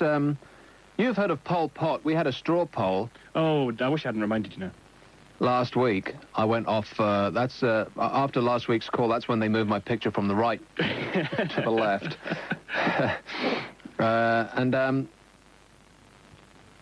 That's it. Yeah, and no, so we had this poll last week, better or worse under the Labour government. And it was, off the top of my head, I think it was 87% said it was worse, and 26% said it was better. So obviously we have some sort of problem with statistics. No, they didn't. They said 13% worse, better rather, 87% worse under the present administration than it was before they got in. 87%. Although it wasn't a huge, there wasn't, 10,000 people we polled, it was a statistically significant result. And I know that because I did 6 months of stats, which I hated as much as that kid hates religious education. And I called, or rather, someone who has a hotline to all of the papers called to see if they wanted to get the story, and they were interested, but they said, we won't, to a paper, they said, we won't touch it because it's too anti-Labour. He said, we're all pro-Labour now, and it's too anti, so we won't print it. The only paper that even thought about it was the Mail. Can you believe that? So the newspapers, as they're printed, is not the news, it's just the news that they want you to read. Which is the, and the stories that they come in fashion, you know, dog bites man. If one happens, then there'll be a dog savaging a man story every day for a week, and then they'll drop it. Dogs are still biting men. It's just that it's boring now, and we don't want to print that anymore. So when you read the paper, that ain't the news. That's not actually what. And you watch the news. It's just exactly the same. It's just the news and TV news. It's just the news that they've actually got pictures for. That's absolutely true. Is it? Absolutely true. It's not what has actually happened. It's not the most important things. It's not the things that actually affect your life. I mean, you go through the broadsheets, like The Guardian, for instance. I don't want to advertise it, but it's my paper of... Oh, I'm going to burp. It's my paper of choice. Half of it I never read, ever. Complete waste of tree. Well, the media section? No, all the international news, all this stuff from Burundi and all that stuff. Nobody's remotely interested. You couldn't pinpoint most of those places on a map if I gave you £1 million. And but they say it's news because they've got foreign reporters out there, and it's tradition, and it's not. Just ain't. And the Independent, that thing where they said. I mean, they did it for two reasons. They changed the Independent to a more magazine-y type thing where they had lots of features and, less like a newspaper, more like a magazine, and it's an in-betweeny now. They did it for two reasons. One was they had nobody reading it, so they had to change. They had to do something, right? Three reasons. It's like that Monty Python sketch, isn't it? So reason number one, they had two reasons. Reason number one was because they had to change because they hadn't got any readers. Readers number two was because they actually firmly believe that that's true, and so do I. That people don't want to read, about African people who've got, diseases and they're starving to death. So it's all terrible, but it doesn't affect our lives at all, does it? At all. You just want to read about stuff that affects your life, and so now they've got things about food and, the environment and stuff like that actually has a direct effect on your life, as opposed to people suffering in other countries. We read about enough suffering in this country, most of which also doesn't affect your life. Road crashes. You see a road crash on the news. For why? And that, to me, is pornography. They'll take a camera to a road crash, and they'll take a moving picture of the crushed car. For why? It's because it's a dramatic picture. The same with aeroplane crashes, and the same with all stories of personal tragedy. It's not news. Just flat out isn't. It's personal, and we shouldn't be sticking our nose in because it's got nothing to do with us. It's like it's the pornography of violence and death. Doesn't affect us. Somebody crashed on a road. Well, it's terrible, but we don't need to see a picture of the car that they died in. Am I wrong here? It's not news. Kev, you're looking pensive. You're absolutely right. I just never thought of it in those terms before. That's right. That's because that's what we've always had, and nobody. You don't question what you've always had because that's what you've grown up with. But I think that the new editor of the Independent, these things called Andrew Marr, isn't he? He had this big editorial where he said pretty much that. He said that all this stuff that we say is news actually isn't. It's just people getting, and it's almost this sort of. It makes me kind of uncomfortable because I know that I like, not like really. I know I consume the news, but you're just consuming other people's misery. For no good reason that I can think of. So it just, the whole concept of what constitutes news in this country just make me uncomfortable. So, back to the Independent. So, reason 1, they had to change because nobody was reading it. Reason 2, he seems to firmly believe that, that what constitutes the news agenda in this country is actually wrong, and I think he's right. And reason 3 was they can't afford reporters to go to Africa and America and all that jazz, so they had to get in feature writers. That's 3 reasons. Reason 4 is that there is no reason for. 0500 1053 89, and that is the lesson for today. Is that okay, Kev? That was very good, actually. Here's one. I'm surprised. Here's one in Norwich, and it's a person called Danielle. Hello. Hello, Danielle. Hello. How's it going? Not too bad, thank you. What's up? Nothing's up. I just wanted to ring you up and say how much you brighten up my Saturday evenings. Why aren't you out? Because I like listening to you. Oh, really? Yeah. You'd forego the most exciting evening of the week just to stay in and listen to a... It is the most exciting evening of the week because you're on. Oh. You see? I love you, Danielle. I love you too, Nick. And I have told you, Mum, not to call me at work. But thanks anyway. Right. Bye-bye. Bye-bye. Or was there something else? Maybe we should have a chat. Yeah. What do you do? What do I do? I'm a florist. A florist? Yes.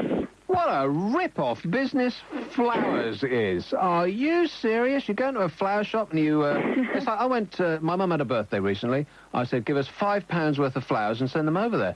And it was virtually a stalk. You can't get anything for a £5. Exactly. You can't. Precisely my point. Yes. £5 will get you a bottle of wine, it'll get you a nice box of chocolates. Well, it'll get you a few. If you got really expensive chocolates, you could get at least a handful of chocolates, which could last her a half hour if she, bit them around the edges. And you put the chocolate in your mouth and you'd suck it till the chocolate came off and till the centre bit, and then you take it out and you look at it, see what colour it is.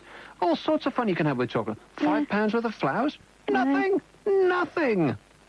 Wow. And even if you spend £40, £50 worth of flowers, it's still not very much, is it? Oh, it is in our shop. Is it? Yeah. Good value, you see. So. And what's the most popular flower up your way? Up our way, probably roses.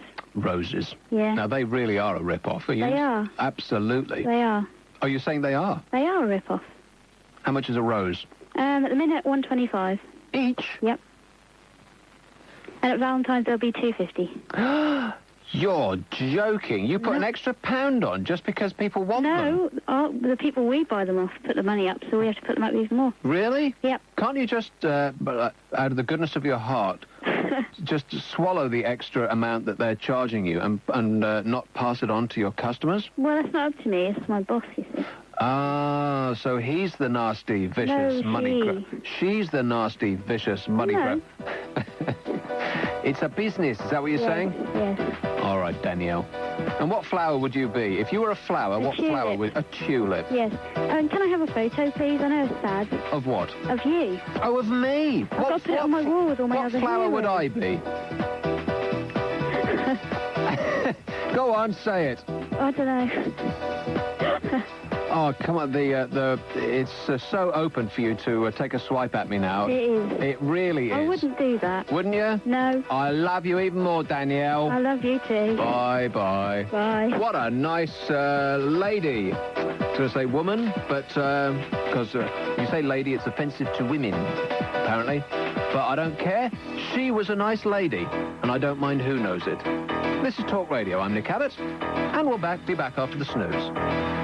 Talk Radio's Dial Miles with First Choice Holidays starts Monday. How far will you get? Maybe you will win a holiday in Spain. Perhaps you will be going a little further and taking a break in the Greek islands. If you want the chance to win the holiday of a lifetime, take part in Talk Radio's Dial Miles with First Choice Holidays. Send us a card with your name, address, and phone number. Post it to Dial Miles, Talk Radio, P.O. Box 1089, London, W1A, 1PP. And tune into the new Talk Radio Breakfast with Kirsty Young from Monday. You could win a fantastic holiday. You could even end up taking your vacation stateside. I know what my first choice would be. Talk Radio's Dial Miles with First Choice Holidays.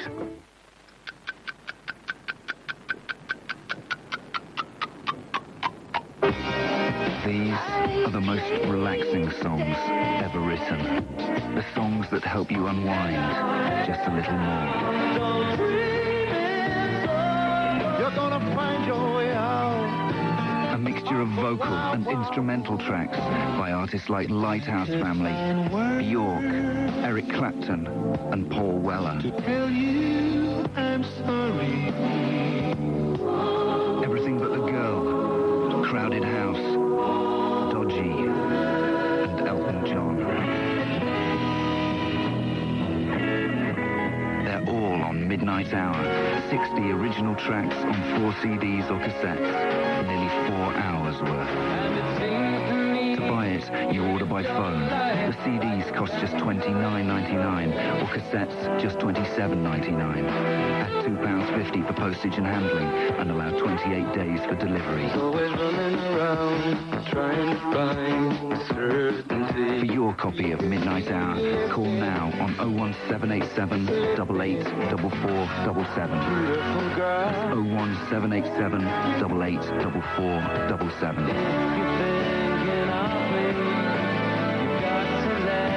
Insights at Polygram. We know great music when we hear it. Across the UK on 10:53 and 10:89 AM.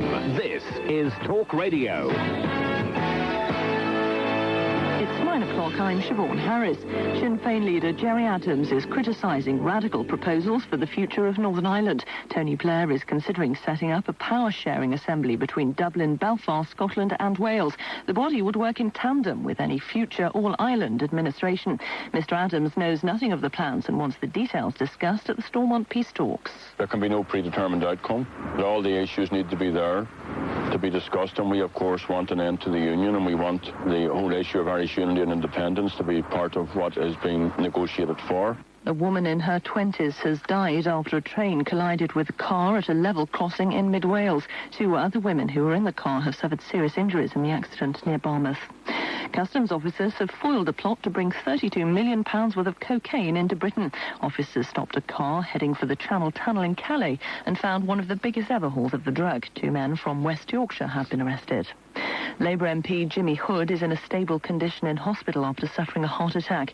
He was taken ill in his hotel room in Kilmarnock after attending a retirement dinner for a Westminster college. Scottish Secretary Donald Dewar has wished the Clydesdale MP a speedy recovery. Football and unstoppable Manchester United have moved 7 points clear at the top of the English Premiership, whilst Rangers beat Aberdeen 2-0 to stay ahead in Scotland.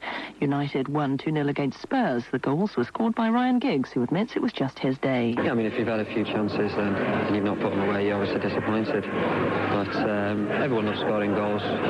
I love scoring goals. I wish I scored more, but as long as the team are winning, you can't ask much more. British interest at the Qatar Tennis Championship has ended. Tim Henman has joined Greg Rosetsky, both dumped out at the quarter-final stage. Henman lost a 3-set thriller to Peter Korda of the Czech Republic. In tonight's National Lottery, the numbers drawn were 3, 10, 11, 27, 47 and 49, and the bonus ball's number 8. Independent Radio News. You're listening to Talk Radio, the conversation of the nation. Talk Radio satellite weather. Hey, how you doing? Rock and roll weather radio station. You're all blah, blah, blah, blah. It's nice to be here. 24-hour, all day, all weather radio station. All day and all of the night. Yes. Overnight, central and northern Scotland will be cloudy with some bursts of mostly light rain. Yeah. All other parts of the country will be dry with variable amounts of cloud and some clear spells. These especially in the east and south. Yes. Mild everywhere, with a low of 7 to 10 degrees Celsius. Yes. But the brisk southerly wind will continue. Tomorrow... I wonder what this actually sounds like. It sounds like we're just blowing into the microphone. I could do this by mouth. Hold on, let me find out. No, actually, it sounds quite windy. Oh, really? Mild southerly winds will continue to bring above average temperatures to all regions, with a high of 12 degrees Celsius in the north and 15 degrees Celsius in the south. Are you joking? 15? That's about 60. That's what the man says, Gov. It's January. January? I knew you were going to sing that. Sorry. Patchy rain in the north and west will edge slowly south. southeast during the day, but many central and eastern areas will stay dry with some hazy, sunny spells. Lazy, hazy, crazy days of summer. Sunshine, something. The wind will be quite strong at times. Hazy, crazy days of summer. Which means... Which means... What are you on? I don't know. Which means the headline is... staying mild with some rain in the west and north. Unbelievable. This weather is just incredible. My plan is beginning to work. Mr. Bond, in 3 months, your entire country will be underwater. And then he'd be stroking his cat there, and then he'd give some sort of maniac, crazy laugh. Hello, Mrs. Hull. Hello, Mr. Abbott. What's Canada like? Crap. Don't sit on the fence, Mrs. Hull. Just tell us what you think. There's only one David Bowie. David Bowie! I'd like to start censorship. I'm afraid that's a censored topic. We can't discuss that on the air. Well, how come that? How come that? Okay, that'll be the lesson in the next hour. It's Open University. Please have your notebooks ready.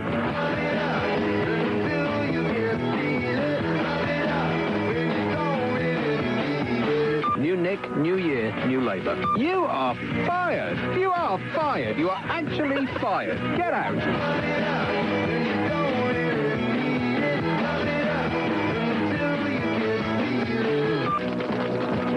It's precipitating down outside. It's not called Listen Radio. It's Talk Radio, not Listen Radio.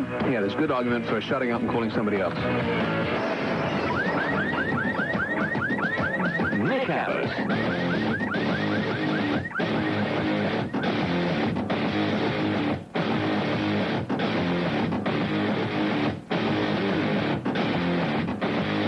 We got pineapple.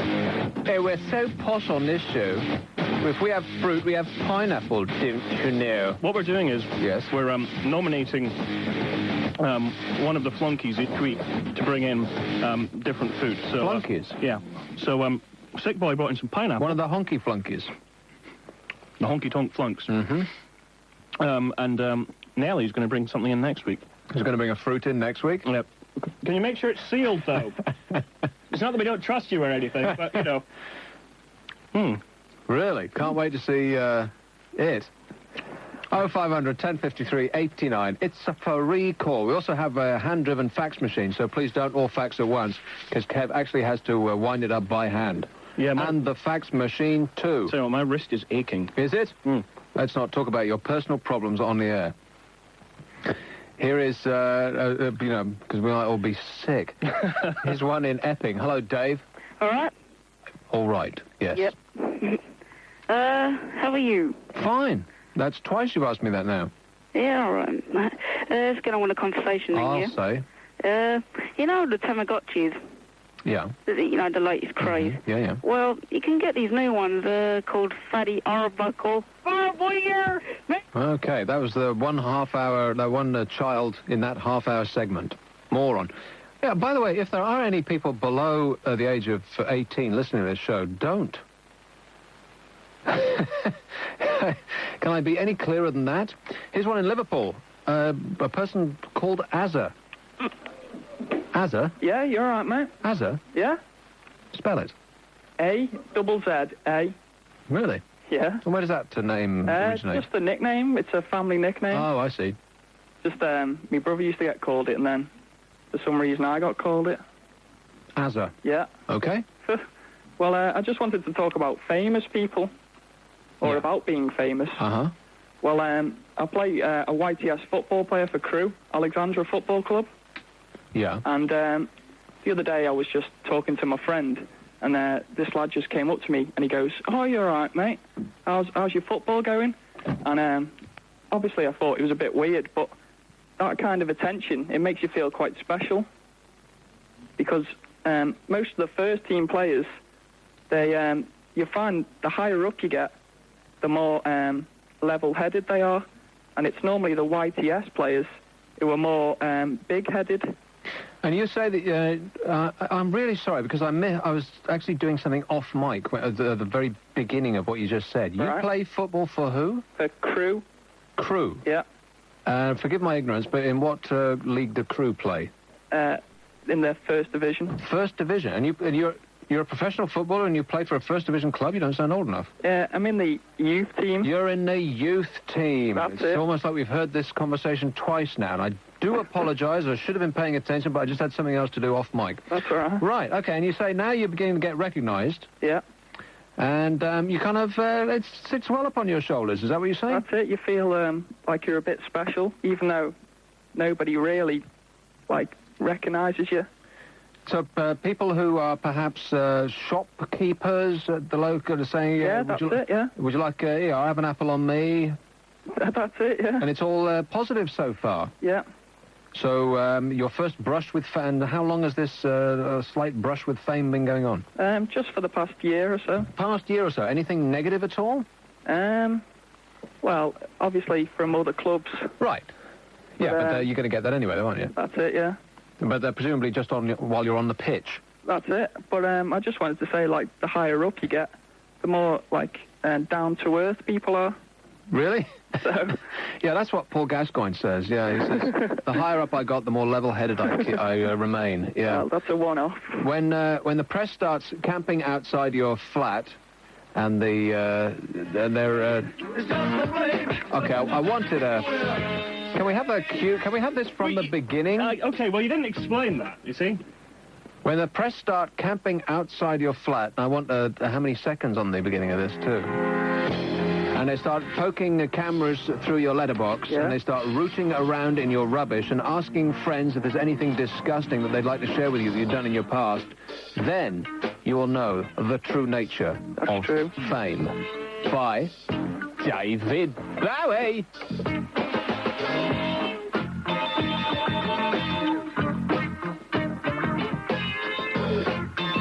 It's your all hits all of the time radio station, and cut it now. You see, I spent a lot of time queuing that up, so you come in with bang. Useless sack of... Don't say it, please. Someone should take a shovel to you. I think somebody tried last week, actually. Here's a call in... Excuse me? I said... I know you did. Can we take a break, please? Believe it or don't, Councillor Ray Frost, 60, has changed his name to Ray Summers so that he appears warmer and more appealing to voters in Tadley Enhance. The new sound of Talk Radio Breakfast starts on Monday. I'm Kirsty Young. Every weekday morning on the new Talk Radio Breakfast, join me and Bill Overton. We'll be first with news and sport, health, consumer reports, travel and weather every 20 minutes, and the biggest names from the world of entertainment. With us on Monday, Tory leader William Hague. It's your chance to put your points directly to him. Wake up with me, Kirsty Young, and Bill Overton. Starting Monday morning from 6:30 on Talk Radio. There's a good argument for listening. Nick Abbott. It should be blown off this earth, basically.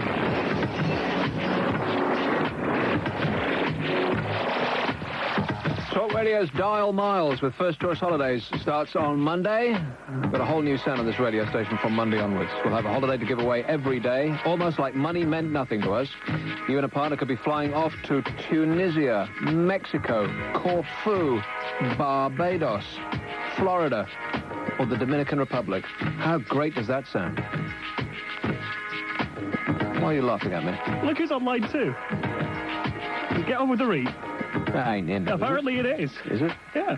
Oh, you know, I was on... all right, we'll get to that in a minute. To take part, send us a card with your name and address and phone number, and you mark it to Dial Miles. You've got to send it to us. We are Talk Radio, P.O. Box 1089, London W1A 1PP. Kev? No, I'm fine, thanks. Or you can fax us anytime, 0541 59 69 79. Our steam-driven, hand-cranked fax machine is waiting for your missive. Then join Kirsty Young and Bill Overbite for the all-new Talk Radio Breakfast Monday. And if we call you, it's one of these real evil contests. The longer you let your phone ring, the more miles you get to travel. But you have to answer before the miles run out. It's one of those contests where you virtually have your head explode. So you can send us your details now. Be listening Monday morning. You could be a winner with Talk Radio's Dial Miles and First Choice Holidays.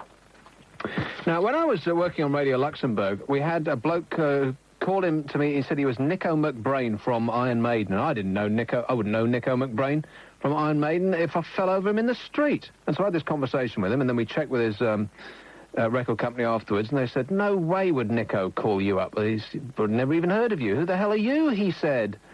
And so I was completely made to look like a mug, although I didn't really believe him. Now, apparently, Richard Ashcroft from The Verve is on 2. Can that be possible? Richard Ashcroft from The Verve? Hello. Hello. Are you right? Yeah. All right, I'm just talking about being famous, that was all. Okay. Are you Richard Ashcroft from The Verve? I am, yeah. I am. Can we have proof of this? I can't sing for you, that's what you're asking for. Okay, well, let's let's have it anyway, and I'll check it out afterwards. Well, yep. It's about a bloke who's played YTS football. Yeah. It's not as nice as it is being famous. Not brilliant. Liam Gallagher from Oasis is a friend of mine. Uh-huh. Liam. He's nuts, isn't he? I mean, what is his problem? Well, he's nuts, but, I mean, as I understand, he's 22. 23, is he 22? He's got a lot of money. He's on the way all the time. He always seems to be... Wouldn't he? He always seems to be whining about something. He wants to take the whole world out for a fight, and, he's got some sort of major problem. Do you think that he's going to be one of those who, like Jimi Hendrix or Jim Morrison from The Doors, he's going to be one of those who people, in 5 years' time thinks, oh, if only he wasn't dead? Yeah, probably. Yeah, probably. Right. I mean, to him now, he's no turning back for him now. He used to be a plasterer, but now there's no turning back for him. Now he's famous. He can never go back to being a plasterer because life's never be the same forever again. That is the awful thing about fame. If fame doesn't come with vast amounts of money, first of all, if you're going to be famous, you have to be rich so that you can keep the public away from you. You don't want to be travelling on the tube if you're instantly recognisable, because especially if you're Liam Gallagher, because every idiot in the world will want to take a poke at you, right? Yeah. So you've got to have enough money not to ever travel on public transport again, which costs an enormous amount of money if you take cabs or a car anywhere. And second, if you have fame and then you lose it, you for the rest of your life, no matter what you do, you'll always be that bloke from whatever. Yeah. Name the other members of your band. Us? But Mark James. Who? Mark James. Yes, you're failing this test. Any more? Tom and Fuller. You're a loser, baby, so why don't we dump you? It was a good try, though, wasn't I'll say. Because it was very understated, and initially it did sound... But we've got his number, so we can call him any time we want. Let's give that number to the press. I'm going to give it to my friend in the States, who can call him like 3 o'clock in the afternoon. Of course, here it'll be 6 o'clock in the morning. In fact, let's set up one of those... call the operator and organise one of those wake-up calls for 5:30 in the morning, because not only will it get him up at 5:30, but you'll also have to pay 50p for the privilege. It's true, though, isn't it? The drugs don't work. No, they don't. That's absolutely correct. We took a straw poll, and apparently the drugs don't work. Talking of which, youth in a pot remains an illusion, apparently. The promise of youth in a pot. Perhaps you saw this on the... it was Witch magazine. Oh, man, I've got to stop drinking fizzy drink. The promise of youth in a pot made by anti-aging face creams is just that, a promise. This is by Witch Survey, and of course they released it to the press. All the press was picked up on this story. Apparently, vastly expensive moisturising creams are no better than plain moisturisers, which sell at a fraction of the cost, according to this Witch Survey. The most effective ingredient in 24 face creams, costing from £2 to £50, tested by the Consumer magazine. The most effective ingredient, Kev, in all of these things, guess what? Beetroot. You see what I have to put up with? I mean, I know it's only 2.5 hours a week, but really? Beetroot? Well, it could be. Water. in a pot of cream that costs £2 to a pot of cream that costs our 50 quid, water is the most effective ingredient. Did you know that? But the thing about this story that struck me most was that phrase, youth in a pot. And first of all, I thought it was some sort of, something that we're giving away with Jackie magazine, some sort of instant boyfriend thing, just add water. Yes. Or a really poorly worded description of Jack Straw's household. Which is why I got onto that in the first place. Youth in a pot. Here's one in Redditch, and it's a bloke called David. Yo! Yo, yo, yo, yo, yo. Yeah, it's Dave. Is it? How you doing? All right. Yeah. Is it all right if I ask you a question? Oh, I forgot we were doing that. Yeah, we're going to have a little quick-fire question round. Do you want to call back during that? Oh, no, don't bother then. I'll just speak. We're thinking about going on a snowboard trip soon. Have you ever snowboarded? Yeah, we're having our lessons, and it's really cool, but we don't know where to go. You're having a lesson in Redditch? No, in Tamworth, Snowdon. Right. Oh, you're going to ski in Snowdon? No. Okay. You're going abroad to ski, and you're learning in Snowdon? Yeah. Right. Yeah. What do you reckon? Do you reckon we should go? Because we're going to do it after our exams and everything. What time of year will that be? It'll be year 2000. June. No, time of year. Oh. Well, we're going to wait for the summer. You're going to wait for the summer to go snowboarding. Okay, what a great call. Of course, that's the best time. I always like to go snowboarding when there's, no snow. Here's one in Dottingham, and it's a bloke called Philip. Hi, Nick. How's it going? Not bad, mate. Right, I just like, this celebrity thing, and you say it'd be awful to be recognised wherever you go. Yeah. Well, I feel sorry for the people who, act in soaps. Because the people who are in the soaps, when they walk down the street, they get recognised as the person they are in the soap. Of course. So if you're someone, who's a real pit like Ian Beale out of EastEnders... I wouldn't know him if I fell over him. But do you know anyone in any soap who's just supposed to be mean?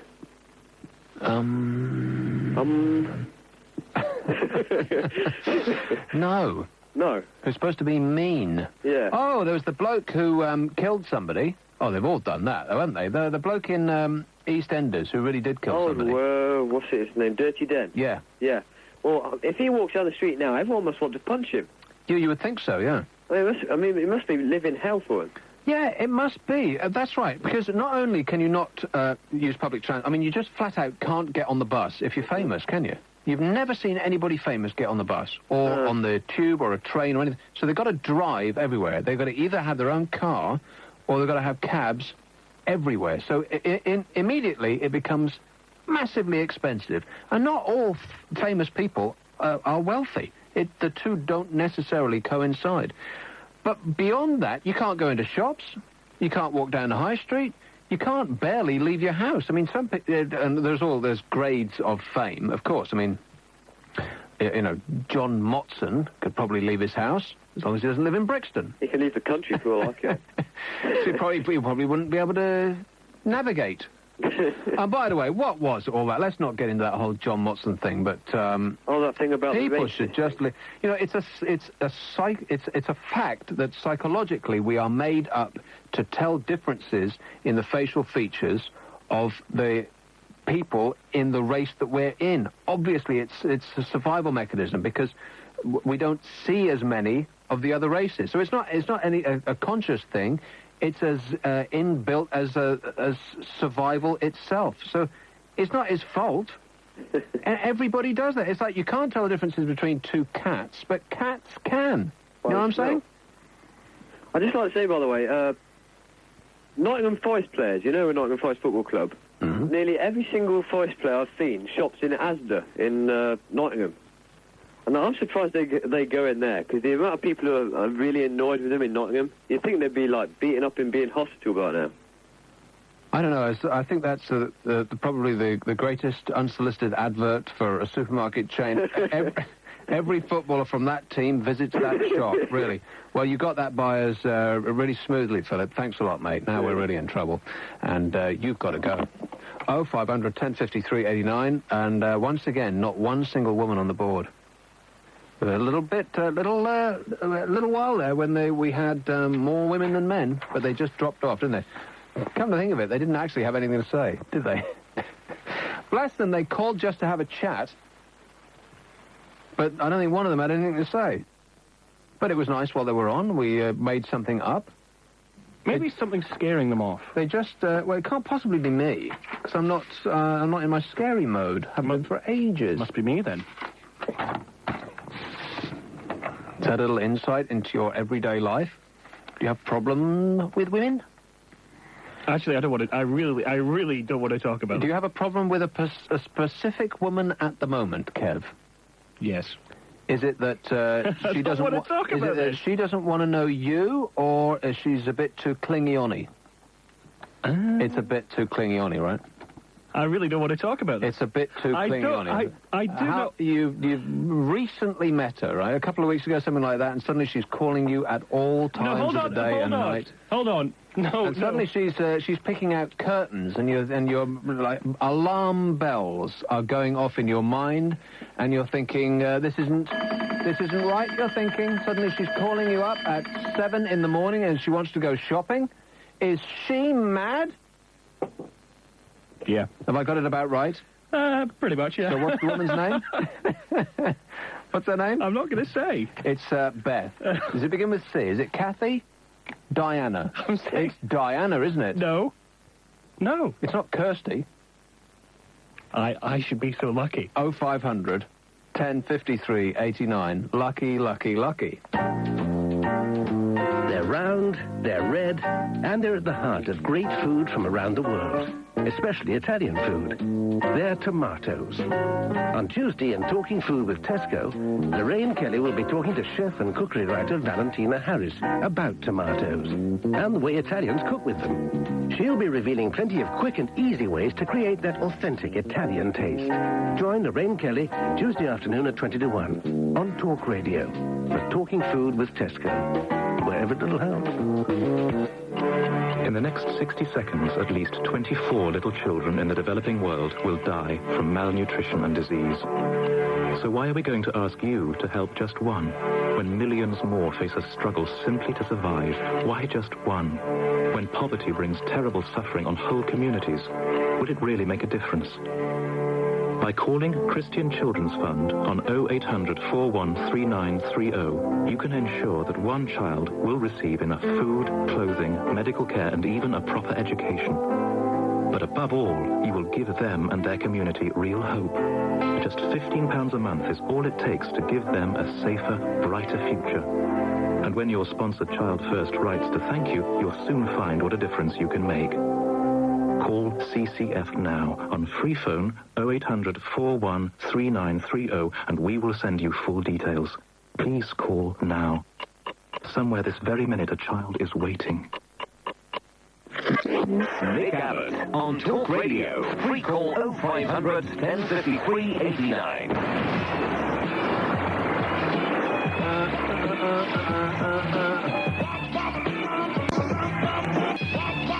No. Yeah. No. Did you hear about this woman who was walking in London's fashionable Kensington High Street? What did she do? She didn't do anything at all. Good story. Just wondered if you'd heard it. A tourist dressed in a mink coat and wearing jewellery was knocked to the ground and robbed. Did you hear about this? No. Why are you laughing? I'm not laughing. This is not a funny story. I know, it's the look on your face. The terrified woman in her late 20s was forced to hand over, get this for a list, a diamond ring worth £600,000. A £500,000 gold ring, diamond earrings worth £350,000, and a £20,000 18-carat gold Rolex watch. Man, this stuff must have been so heavy, they'd have had to cart her around in a shopping trolley. So £1.5 million worth of jewellery she's wearing, and a mink coat. They knocked her to the ground and robbed her after she bought a kebab in London. What is a woman wearing a mink coat and £1.5 million worth of jewellery doing eating a kebab? Eh? I think the whelk stall was closed, so she had no choice. The caviar was off. I mean, can you imagine? She's in this, she's got all this schmutter on, as they say, and the grease is dripping down her arms onto the coat, and imagine how it must stink, because your breath after eating a kebab is just awful. It's like you've eaten the... Don't say it. You know that Australian dead dog phrase?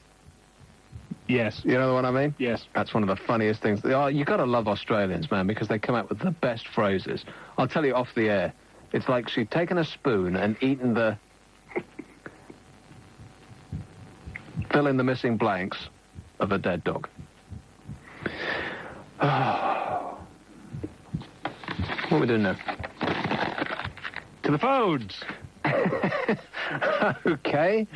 Here is a call in Bournemouth. It doesn't seem like I've taken a pause for breath on this show so far. I've been yapping for about an hour and whatever it is, 2 hours now. You at least are okay, because it's lovely and cool in here. It's boiling in here. Well, no one's interested in your problems. You should be. You have to sit me in the pub afterwards and we'll all be sweaty. It sounds like we've got a breather here. Steve, Bournemouth. Hi, I'll tell you what. You take a break and I'll do all the talking. Okay. Right. Well, I was thinking about that Irish lad who's in Scotland, right, and he said he was a bit sad because, you know, he'd, like, travelled all the way from Ireland to Scotland just because he was in love with a girl. No, I didn't say he was sad. I said it was sad.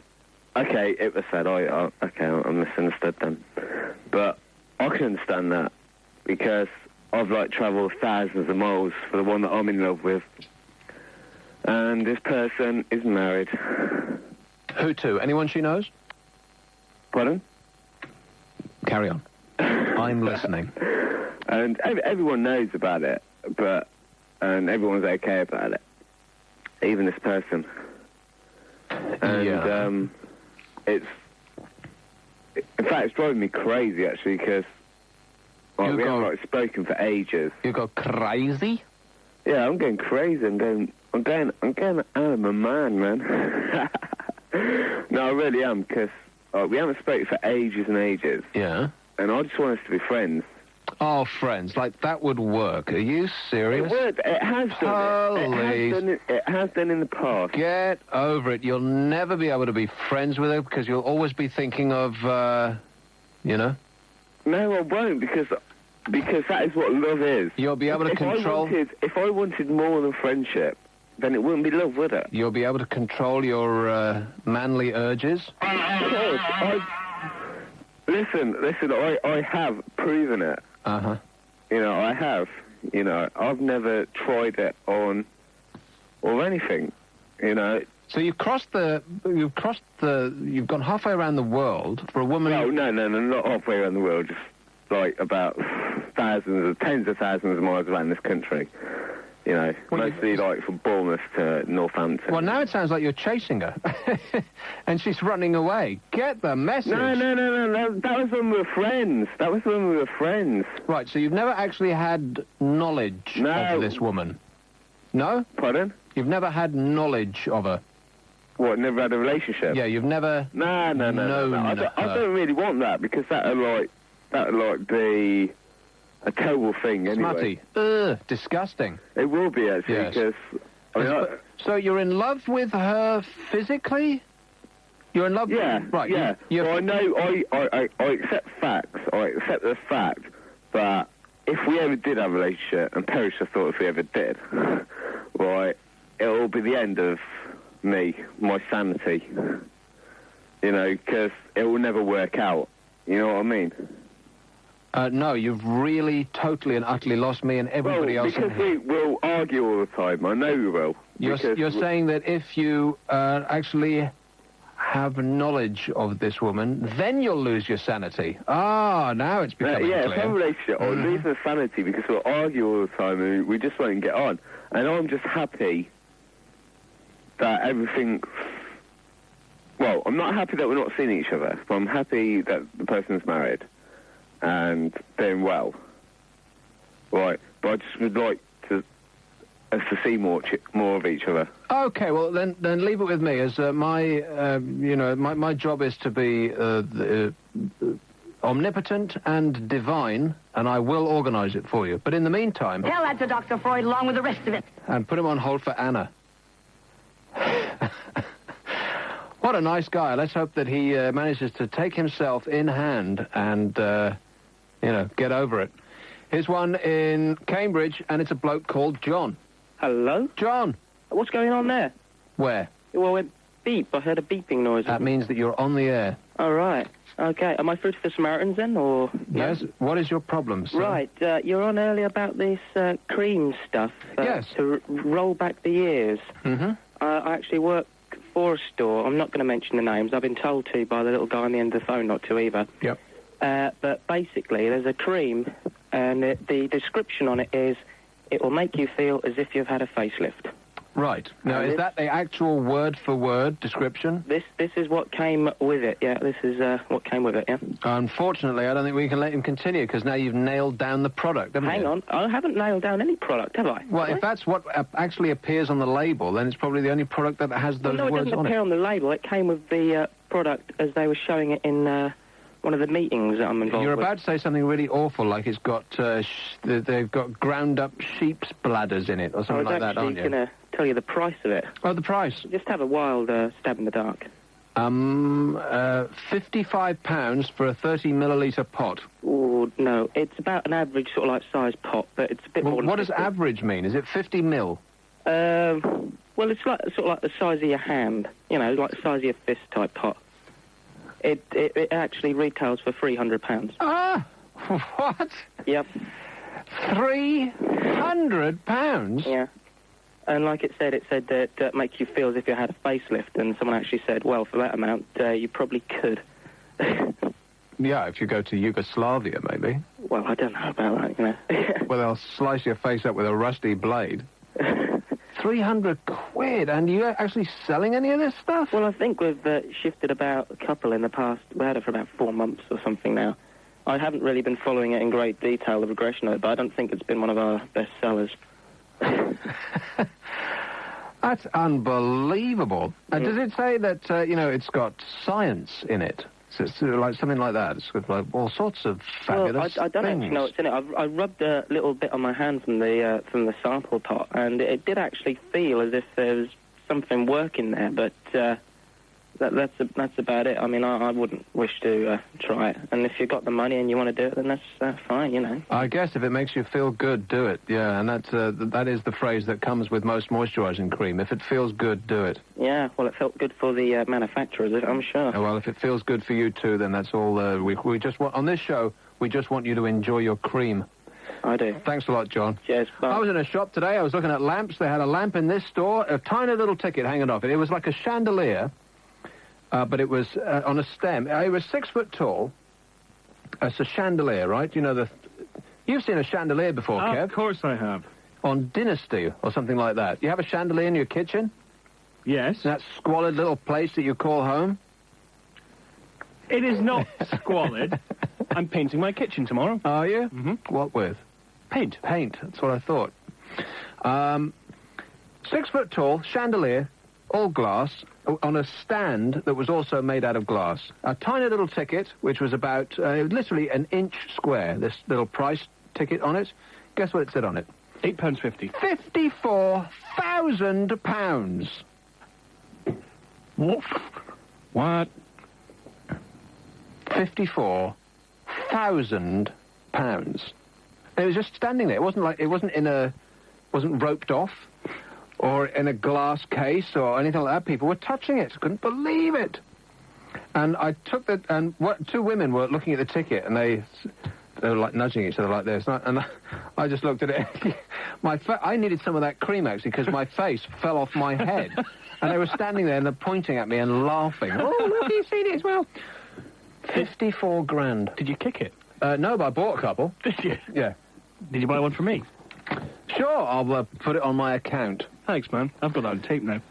0500 1053 89. It doesn't make any difference because I'm actually insane. Here's one from Liam. Let's hope it's not that bloke in Liverpool. Hello? Liam. Hello. What's up? Yeah, I just want to see what your views are on legalising cannabis. I think that it should be always illegal. That way the criminals will make all the money and people will, keep calling them... Yeah, but the way I look at it is, if all the people, all the youngsters, because let's face it, a lot of the criminals are youngsters, aren't they?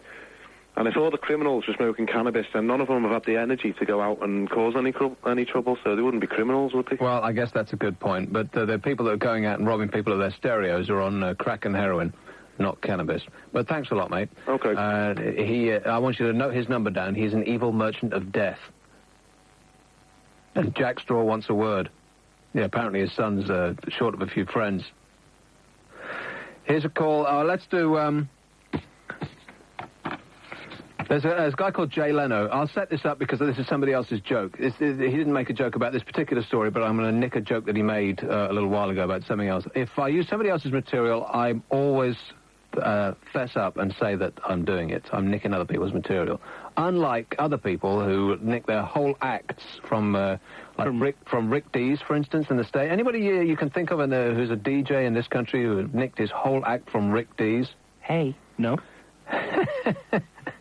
Rick Dees and what did he used to call it?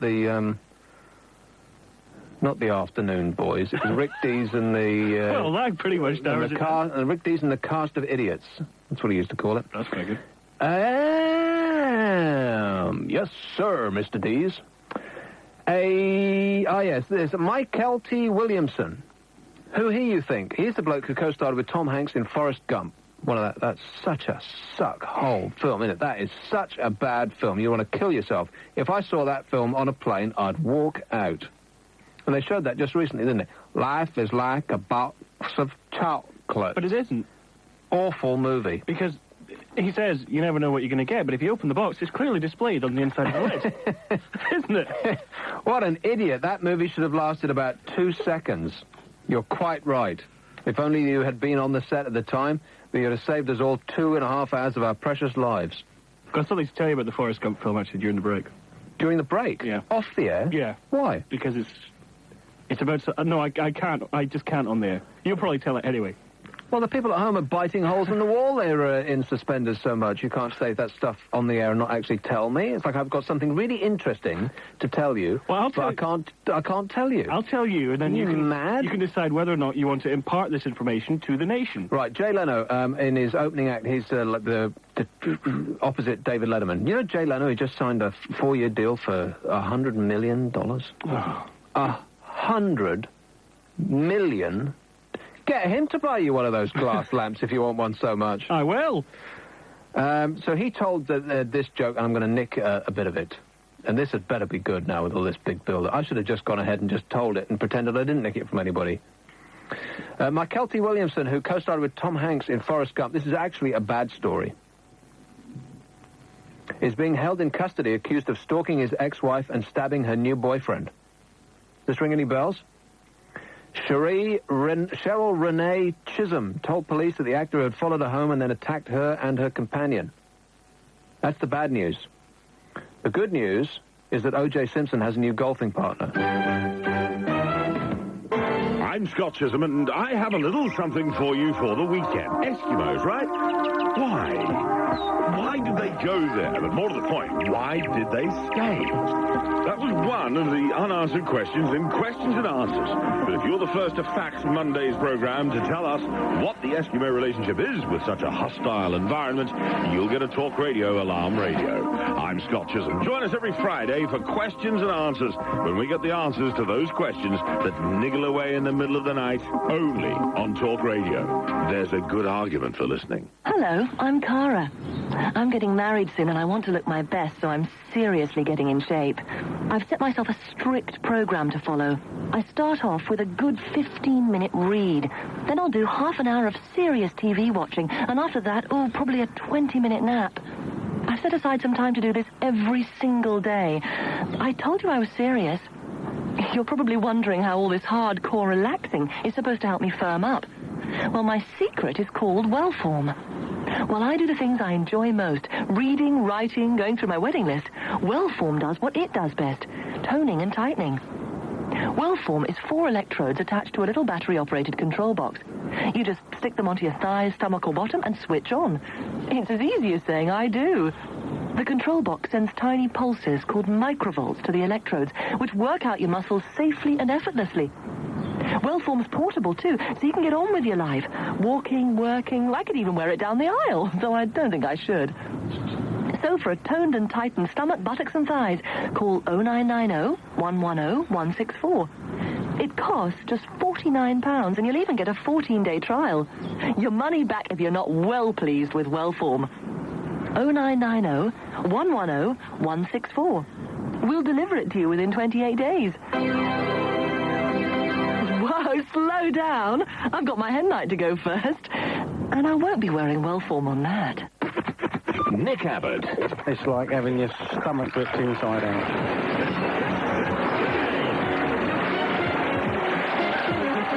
Yeah. Boy. Mikey Mike is in the house. Did you used to listen to the Beastie Boys and stuff? Did you used to play any of that? Yeah, Beastie Boys' first couple of albums were absolutely fantastic. Got to fight for your right to party. I can't find it. It's in here somewhere. I just know it. Where is it, Kev? So the moment's gone. I don't think it's there, Governor. No, it's gone. The wheel's fallen off. The lid's down and we've lost the key. Yes. So you've got the magic pot? Yeah. Don't say pot. Don't say pot. Why not? No. Jack Straw will put you in prison immediately. You'll share a cell with Mo Molam.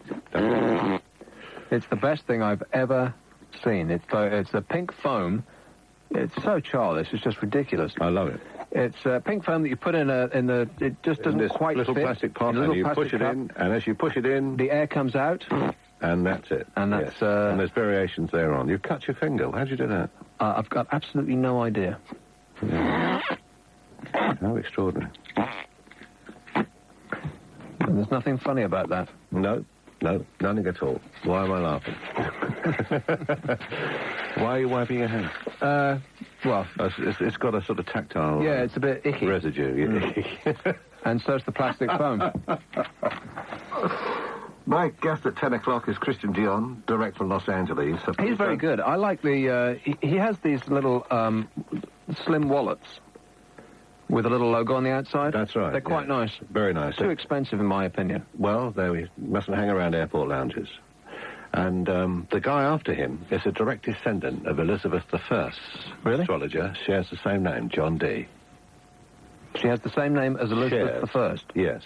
John Dee. No, her real name, her closet name, was Doreen Scuttlebaum. You're making this up. You've seen through this thinly veiled disguise I wear as truth. Yeah. Yeah, John Dee. What do you know about that? He's talking about Chinese astrology, and it's very interesting, because you're born in the year of the rat. I'm a rat. Yes. In more ways than one, yeah. And what else can I tell you? It's going to be smiley. Some interesting bits. Smiley? Smiley. As in, ha-ha. Oh, you mean, well, you've got to have a laugh. In cha. Have you ever, No. Haven't you? No. Are you sure? No, I never admit to it. I read the police report. It said you did. Yeah, well, that's only their version of the truth. That's neither here nor there. No, it's there now. It's not here. Yeah, I see. You moved it. Yes. Did you have trouble moving it? Because you have to wrap it in bubble wrap. You've got to put it into a bubble wrap, and then you put it in a cardboard box. And you can't leave it to somebody else to move. Well, you try not to, but this nice man comes around. He said, don't you worry, sir, they'll be all right with us. And then you get there, 3,000 miles later, 3,000 miles away from him, and you open the box, and what's inside? Nothing. Carefully wrapped rubbish. Self-assembly bars. But did you have, insurance? The insurance is bizarre. There are so many get-out clauses, it's like playing cards with Danny Baker. You know what? I've actually forgotten. And not that we are actually talking about anything, but I have no idea how we actually got to this. Can we retrace our steps? Yeah, it was the police. And I said to you... And then we went here nor off. there. And you said, but you got it. I said, no, it's there. It's like the Twilight Zone. As soon as you come in, I haven't got the faintest idea what the show's That's what about. a guy said in the Independent last week, the radio reviewer. He said, I listened to Talk Radio, and he said, and I can't help but enjoy it, or something along those lines. I'm not quoting him. And he said, there are occasions, though, their output is so far apart from everything else that it makes the Twilight Zone seem like Panorama. And he said it is truly an alternative service. But then, so's White Noise, isn't it? We should play some White Noise. Have we got any White Noise? Yeah, do we have any of the band White Noise? White Noise's greatest It's not hit. too loud, is it? We got some White Zombie. Some White Zombie? That would be quite good, actually. White Zombies on... Little hot White Zombie action. That'll be nice. Should I have a bit of White Zombie or not? Not. Not. Did you ever find yourself? Did you ever go to... No, well, I went, but I was out. So I thought, well, I won't. Because, I was raised in a society... You should have called ahead. Well, there are plenty of heads I could have called, but most of them are off their body. Right. Because you remember that bloke called Fen Chapman? It's a 16-year-old kid who went to rugby school, who ran away to Barbados? No. In November? Did he? Yes. Why? Did the papers come to the building? No. Because he wanted to, the reason he gave, he just up and went. Why? And causing great distress, as you can imagine, to his family. He's only 16, he's supposed to be in school. He goes to Barbados, because he said, quotes, to find his inner self. Oh, fancy. I tried to find my inner self once. I used both hands. I couldn't come up with a thing. Yes, extraordinary. I heard you were in A&E for a long time, weren't you? They'd never seen anything like it. They didn't know whether it was a remark or a bent car aerial. They didn't know whether I was coming or going. So that'll be it, will it? I think so. Thank you very much. I'm just about to disengage. Excuse me. Taking the plug out, viewers. There he goes. Thank you. That's Mike up after the snooze. This is Talk Radio. I'm Nick Abbott. And let's have... Blimey, look how long this bloke's been waiting. Does anybody ever wait 40, almost 50 minutes to get on the show? That's shocking. Hello, Dave. He's dead. Hello. Paramedics are at this moment on their way. Hello, Dave. Hello. What's the purpose of a program? Does it have a purpose? Yes, it's to fill in the blank between Danny Baker and Mike. Because otherwise it would be great long silence. Every program they say, oh, today we'll discuss X. But you just say, ring in. Yeah. And then you just go on forever. Mm-hmm. That's right. How come that? How come that? That'll be the topic in the next hour with Mike. How come that? Is this like a new catchphrase that we're developing here? How come that? I don't know. It'll do, but he waited almost 50 minutes to say that. How come that? Yes. We haven't actually... I didn't mention this for a good couple of hours, and I guess we almost have an entirely different audience to that which we started with. Mm-hmm. But I want to do a little... quick-fire question round. Well, in the manner that I used to do lightning rounds, you just come on, you have a matter of seconds, you say it and you go. You remember lightning rounds? Oh, yes. There'll be questions this time. It'll be called What's Your Query? And we need a little choir or an opera singer to sing What's Your Query? We're working on What's your query? What's your query? We have a choral singer. Or something like that. And we may have an opera singer. We do? We have a choral singer who I'm talking to next week. And the show's not over till the fat bloke sings? That's right. Okay, so I better speed through these now. So that's what we'll try and set up before the end of the show. We haven't got very much time.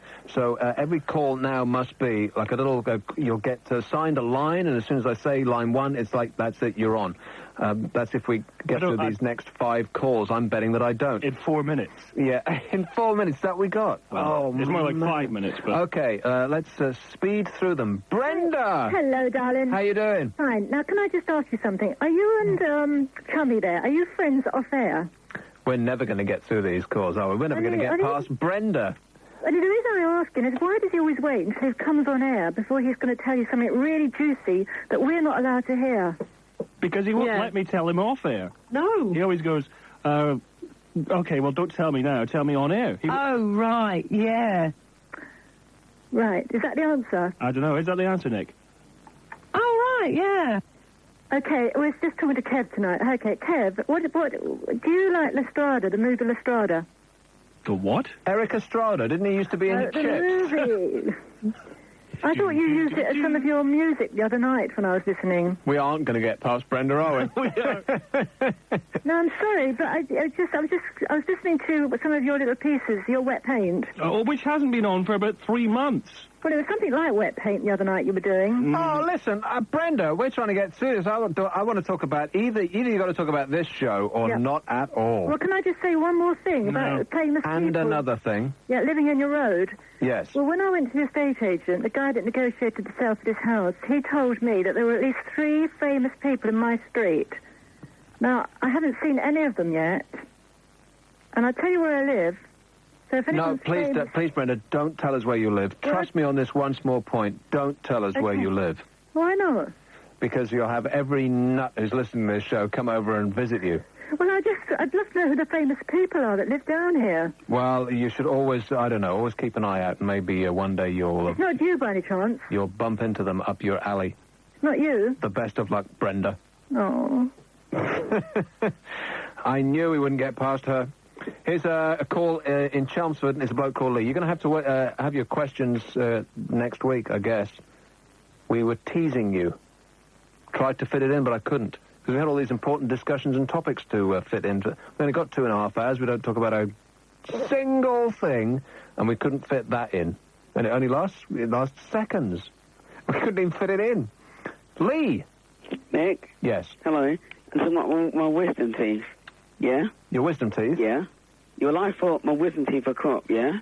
Yeah. And I was, like, really happy in that. Like, I'm only 13 or 14, and, like... Well, which is it? I can't remember. And then, like, you're not supposed to get them to about 16 or 18, are you? Yeah? Right. Yes, I was, like, blowing it down the sheet with, like, this, like, bulge sticking up from the side of my head, yeah? Uh-huh. And then I went to the dentist, and then he pierced it, and, like, all this pus came out, and it wasn't, just an infection. Oh, yeah, we're talking about pus now. Oh, dear. Oh, man. How did he get through? Here's one in Milton Keynes, and it's a bloke called Mark. Hello. Mark. I'm going to India. Are you? Yeah. Bon voyage, baby. Trudy, Reading. Hello? Yes. You're naughty, aren't you, Nick? You like to block people from following things through and to sound trendy with it. Anyway, why are men so crafty when they fight? They aim all the blows towards the head when there's something very vulnerable below, waiting for a good elbow. Uh-huh. Oh, right. Do you see my point? As long as you don't hit mine, then that's okay. Here's Graham in Frome. Somerset. Frome. All right, Nick. Come in. I would just like to say, Nick, yeah, how annoying it gets when the press has nothing to write about, so they say something like this as a headline. Labour minister says that Conservatives are lame. Have they got nothing else to talk about? Well, this is what I was saying earlier on. News constitutes whatever a politician says, which is patently ridiculous. But it's good that we ended on a call from Somerset. Ooh-ah! Ooh-ah! Ooh-ah! Ooh-ah! Ooh-ah! Ooh-ah! Ooh-ah! Ooh-ah! I like to get that in at one point during the show, and the ooh-ah bit too. Right, Mike is next, and I'll leave you with this. It's around about this time of year, everyone's trying to give up cigarette smoking. Am I right? Right or wrong? Yes or no? Correct. Thank goodness for that. Now a team of French researchers say yesterday that they've isolated the component in the brain that controls nicotine addiction, a discovery that may eventually make giving up smoking as easy as taking a pill. Can you imagine that? Because people go through an absolute nightmare of trying to give up cigarettes, and now the addictive effect of nicotine, they've found, is linked to its capacity to trigger the release in the brain of a substance called dopamine. And you don't have to be a dope to like dopamine. It floods the brain with all sorts of great juices, and you just love it. That's why you smoke. It's because it's this chemical thing in your brain. Now they've isolated the bit of the brain. Now they can manufacture a pill. You take it, you don't want to smoke anymore. Fantastic. Apparently, you'll take the pill, you'll chop it up finely, sprinkle it in tobacco, roll it up, smoke 20 of those for 10 years, and almost like magic, you'll be cured. And if you learn nothing else from this show, you'll have learned nothing else from this show. And Mike's next. Talk Radio Eyewitness Travel keeps you on the move.